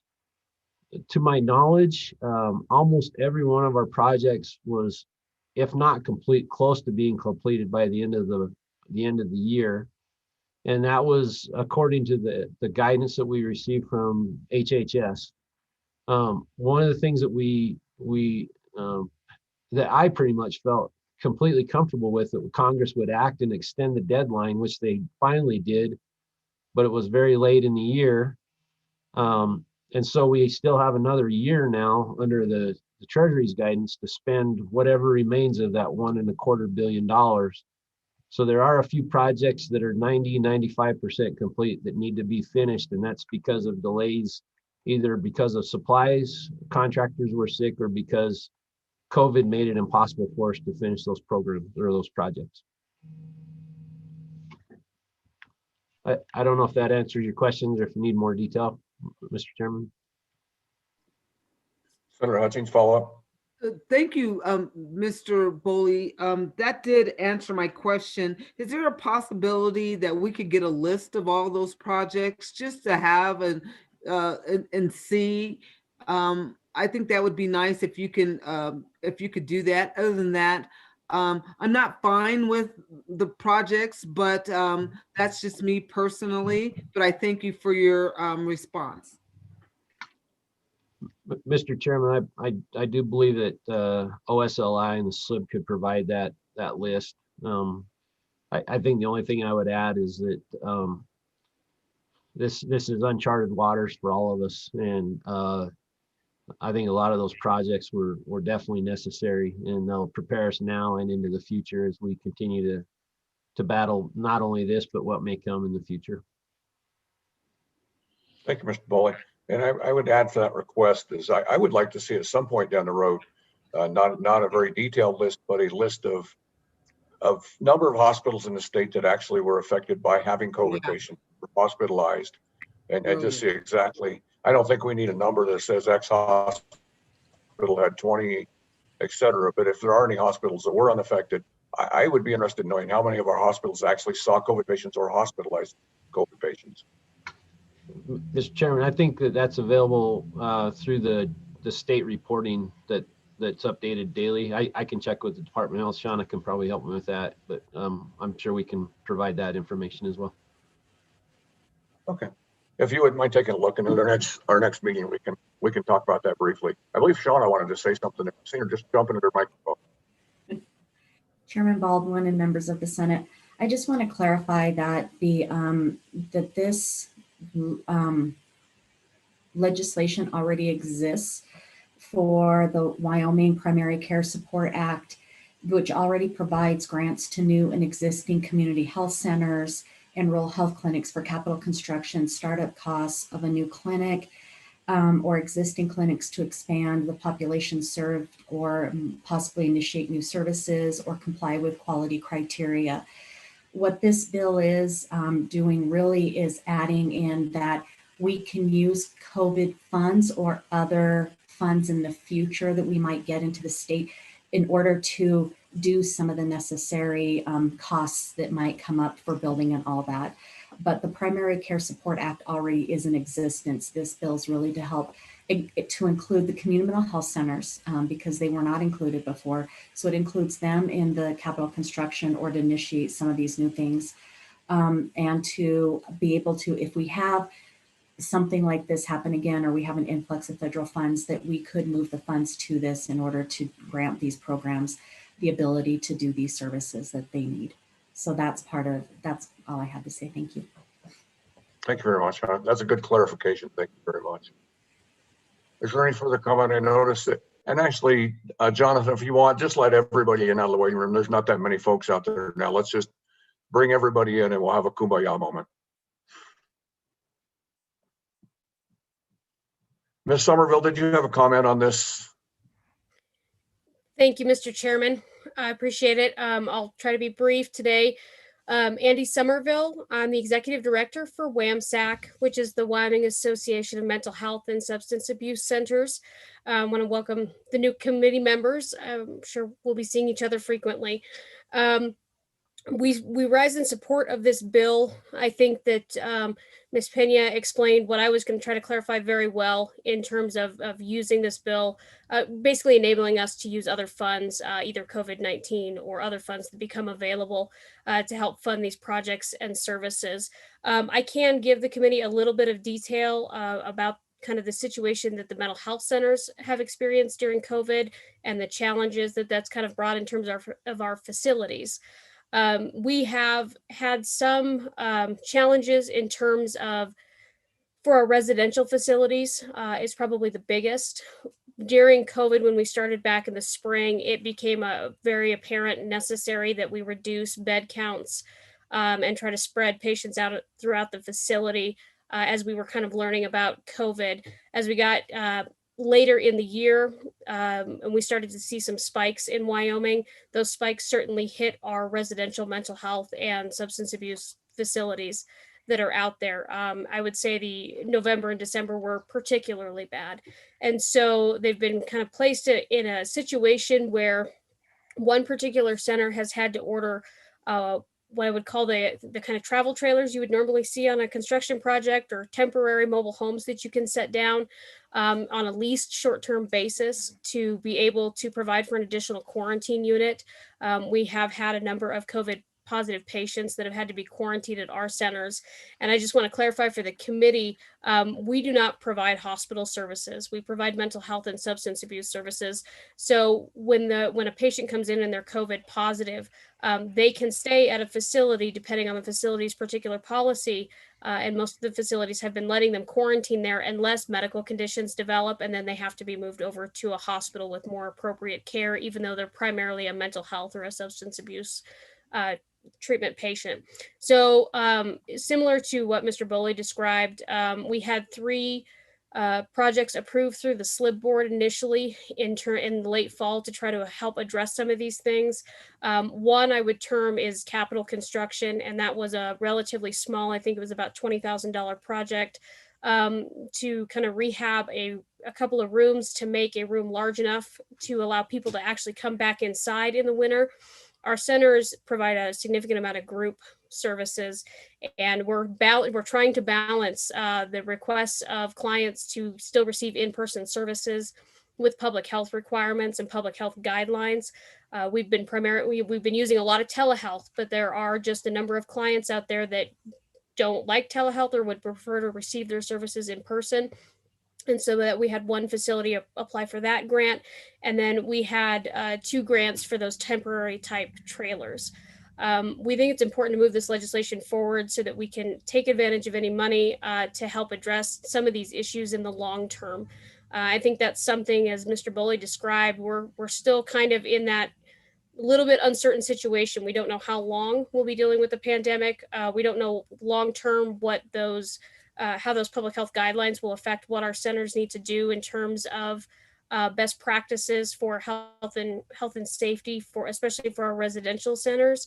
And so being that this not include any state general funds, we would ask you guys to please move this bill forward in case we do receive additional dollars that the state might be able to take advantage of. And with that, I'd stand for any questions. Thank you and welcome, Ms. Somerville. It's good to see your face back. Any questions for Ms. Somerville today? I don't see any questions. Is there any further input or questions for anyone that may be here? Seeing no hands, let's close this to public comment and work this bill. Would anybody like to move the bill? Senator Furphy's, his hand's tired. He wants somebody else to move this one. Can somebody move the bill? Senator McEwen, his hand is well rested and he moved it for us. Bill is moved. I do have one amendment that was proposed by Mr. Brody. Let me look it up here. I don't know if you all got a copy of that or not, but technology is not my friend, but I will do my best. It was brought up through LSO that perhaps there needed to be more appropriate language appropriating federal dollars, as maybe that potentially brought an unlawful delegation of legislative authority. The proposed amendment, which corrects that, I will direct you to page 4, lines 12 through 14. We would delete that entirely and insert this. Section 4, for the period beginning on the effective date of this act and ending June 30th, 2022, there is appropriated to the Department of Health any federal funds authorized and made available for expenditure through the Coronavirus Act, Relief and Economic Security, CARES Act, comma, P period, L period, number 116-136, or from any other available federal funds designated by the governor that do not accrue to another agency for the purpose of the grants authorized under Wyoming Statute 9-2-127. Any other federal funds appropriated under this act shall only be authorized and made available for expenditure if consistent with the terms of the federal grant or appropriation, period, quotation marks. We have that available. Mr. Brody has that available online. Are there any comments on that or any further suggestions? That corrects and makes it more legislatively appropriate and keeps us out of trouble with trying to do something that perhaps we are not authorized to do and keeps us square. Are there any questions on an amendment? It would be unusual for a chairman to move the amendment, but I would move that amendment if there's no questions. Mr. Chairman, where go ahead, is the Senator Hutchins. amendment? Oh, wait, on the amendments? Ooh, where is yeah. that? I can look at that. I'm trying to follow you and oops, let me see, Senate amendments. Where can I find that text so I can? We can email you that amendment. Essentially, all that amendment did is just take away the suggestion that the legislature is appropriating funds that are not ours to appropriate, and corrected that language to say that we're legislating or spending money only on those conditions that it is appropriated by the federal government. But we're not appropriating federal dollars. Right. There's some question on that in the original writing of the bill. Yeah, can I see that really quickly? I have some stuff from Eric, but I don't have that. If I could see that, I would. If Mr. Brody's listening in, Jonathan, if he's still around, can we get him to send that email to the committee? Thank you, Mr. Chairman. Mr. Chairman, I will tell him now to make sure. Yeah. Thank you. We'll give all a few minutes to receive that. Thank you, Mr. Chairman. Are there any other comments on the bill or on this legislation per se? And actually, while we're here, I'll try to see if I can forward that to you and make it to you faster than Mr. Brody.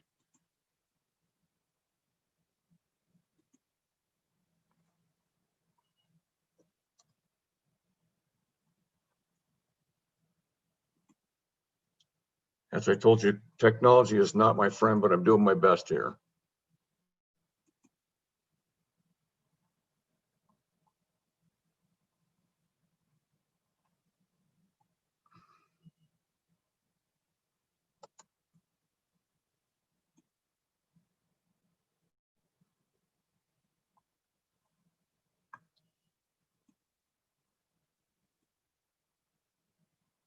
Okay, committee, I just sent that to you. Hopefully it gets to you here quickly. Let me know if you see that.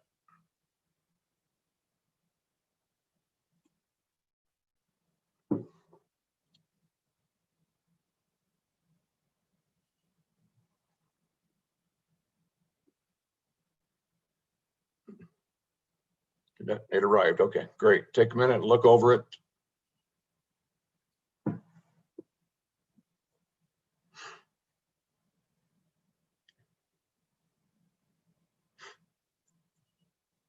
I think the committee recognizes that these meetings are so much easier in person.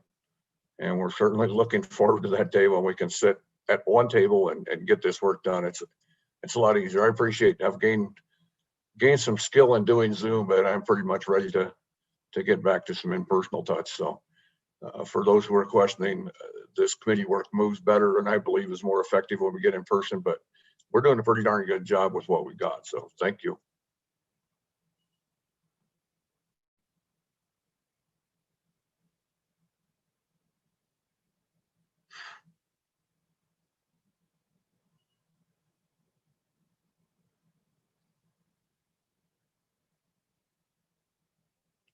Are there any questions on that amendment?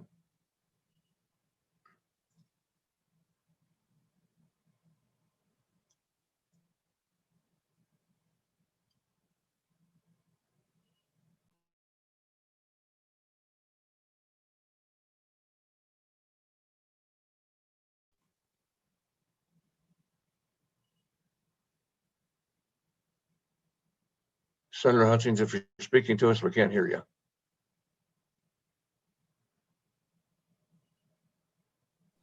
I'm just pairing it up with a. Oh, you disappeared again. I'm just pairing up what you sent with my bill so I can know what is deleted and what isn't. That's all. Just talking to myself for a couple minutes. That's fine. See, page 4. 14.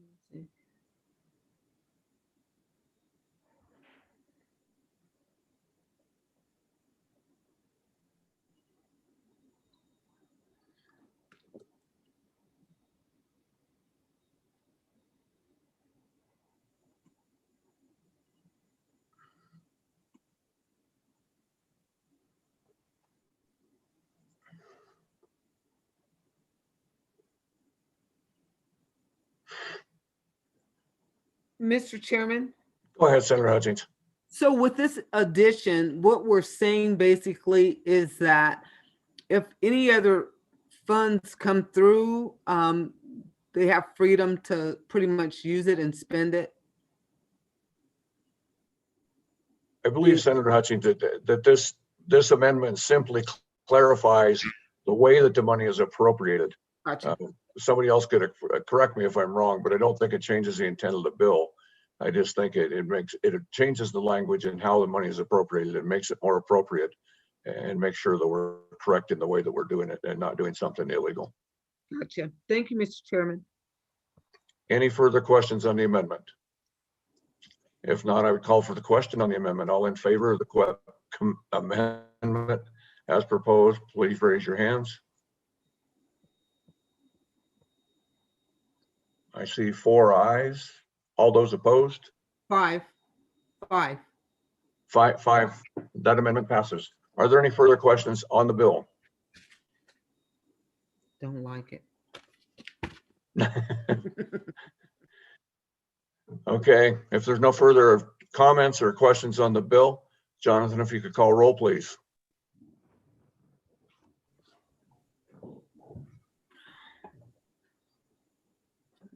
Mr. Chairman, this is a roll call vote on Senate File 51, moved by McEwen. Senator Bouchard. No. Senator Furphy. Aye. Senator Hutchins. No. Senator McEwen. No. Chairman Baldwin. Aye. Mr. Chairman, that motion fails. Thank you very much. And thank you very much, committee, for your work. I would ask one favor of the committee. We got a half hour left. We're not going to work the last bill. But if there's a possibility that I believe, let me look and see if she's still here, Miss Somerville. If we can get her just to kind of tell us what this last bill is about. We're not going to work it today, but it'll be an introduction for when we come back in February. It'll be in your mind. You can research it a little bit more. So if we could let Miss Somerville in, and looks like we got one other person there. There's Lindsay. If we could let these two people just give us an idea of what this bill is about. I say we're not going to work it today, but just give us a broad overlook and what the bill does and the purpose of the bill. Forgive me, Mr. Chairman, I was in the morning Labor, Health, and Human Services meeting where there's a Madam Chairwoman. And so, Mr. Chairman, this is our telehealth parity bill. And what this bill does is it makes telehealth, it makes the telehealth services that have been offered through the insurance payers permanent. What happened was during the COVID pandemic, we were all forced online, as you can tell from our lovely committee meeting today. When that happened, telehealth services was not something that was mandatorily reimbursed from insurance panels. For example, I'm a private practice provider. Therefore, when we were all forced on Zoom, the majority of my clients were denied telehealth services initially from their insurance panels. And initially, my private practice decreased by 70% due to those denials. It was very terrifying for them. As a private provider, it was very terrifying for me. Once we all realized that COVID was here to stay, all insurance panels across the board were temporarily allowing those services to be reimbursed on an emergency basis. That emergency basis has been 3 months at a time. So for example, it was from March to May, and then from May to August, from August to October, and so on and so forth as this pandemic has gone on. What this bill does is makes this permanent for the entire state of Wyoming, as it provides many benefits for the entire state of Wyoming. We are a very rural state. We struggle for our entire state to be able to have behavioral health access throughout the entire state. And so to be able to have access to a behavioral health provider, even though you may not be able to meet face-to-face, has huge benefits. And so it makes it a permanent reimbursement, a permanent service, regardless of if there is a global pandemic or not. That is the short answer. We like short answers on this committee. Ms. Somerville, do you have some additional comment? Mr. Chairman, I would just add that telehealth generally, before the pandemic started, behavioral health, mental health providers were the majority of registrations through the Wyoming Telehealth Network. That is still the case today. It's been a very useful tool in the toolbox for all of the reasons stated by my colleagues. So I'd be happy to expand when you do work the bill or answer any questions. Thank you, Ms. Somerville. I believe that it would be more appropriate for us to do this one in February when we'll have more time. We don't have the time remaining today. I noticed at least one person, Ms. Curran, in the waiting room or the attendee list. As she would understand, we're not working this bill at this time, but if she'd like to make a couple comments to plant some seeds in folks' head, or Mr. Laycock as well, Tom, if you would let them in, Jonathan, and we can get some comments from them if they would like real quick.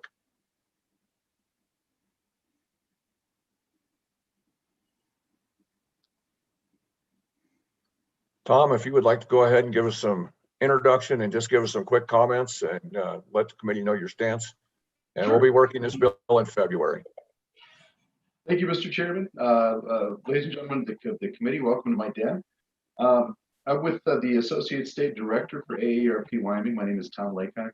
We represent 83,000 members in the state of Wyoming, over 50. The reason that we're actually here is just to offer some support of the bill. There's a number of reasons why it makes sense to increase access to care for mental health and substance use. I've got a bunch of stats. I'll leave those behind until February. The other piece of it, though, that we liked about this bill is that we know our members are gravitating towards telehealth, but there is a segment of the population, and we surveyed our members this year that basically said, there's about 22% of the people that we surveyed who said, I have no interest in telehealth. I'm not going to get on telehealth.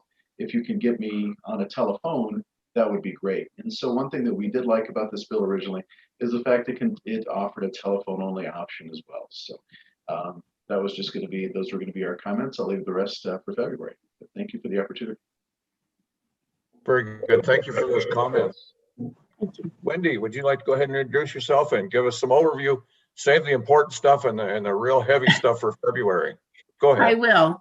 Thank you, Mr. Chairman, members of the committee. I'm Wendy Curran. I'm with Blue Cross Blue Shield of Wyoming, and I support everything that has been said. We have found that telemedicine during the pandemic has become hugely important, particularly in the mental health area. That's where we have seen the largest uptake. I don't think that this bill accomplishes what we might hope it does. I think it is simply a mandate, a fixing of prices that takes the competitive efforts out of what we're trying to do in healthcare. And so I would just ask the committee to think carefully about what it actually does.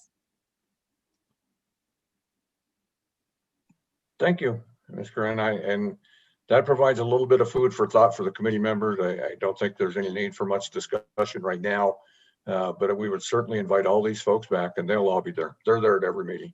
But at our February meeting, and we'll attack this bill with a little more aggression and get it worked out and get what we need done. Other than that, I believe, are there any additional comments by committee members or anything you'd like to talk about before we run away from Zoom land? I don't see any comments. Everybody's tired. I appreciate your patience. I appreciate your hard work today. I think we did a good job on the bills that were given. And I think that we have a lot more work ahead of us. So don't rest too much and be ready for a lot more hard work as we go. Any further comments, Jonathan? Nope. I can hear the rocks rattling. I want to commend Danielle for somehow avoiding getting her camera on the entire afternoon. That was very good, but we appreciate you, Danielle and Jonathan, helping us out with this. And we look forward to seeing you all next week in session. And we'll hear about these bills that we just worked today. And I think for now, I'll just go ahead and present those bills this time. When we get down to our next set of bills, you will probably be asked as members to present some of those bills. Unless we have somebody with burning desire to present the bills, the bills that we did today, we have two bills that will be presented on the floor. If anybody's got a burning desire and really wants to present those, hold your hand up and wave it back and forth. No, everybody has tired hands. So I'll go ahead and present those next week. And but down the road, probably we'll get some other bills in February, and we'll be asking some of you members to present those bills on the floor. So if there's nothing else, we'll go ahead and adjourn this meeting. And we're actually 28 minutes early, so we did okay. Thank you very much, committee. Good night. Okay, stay safe, stay well, behave.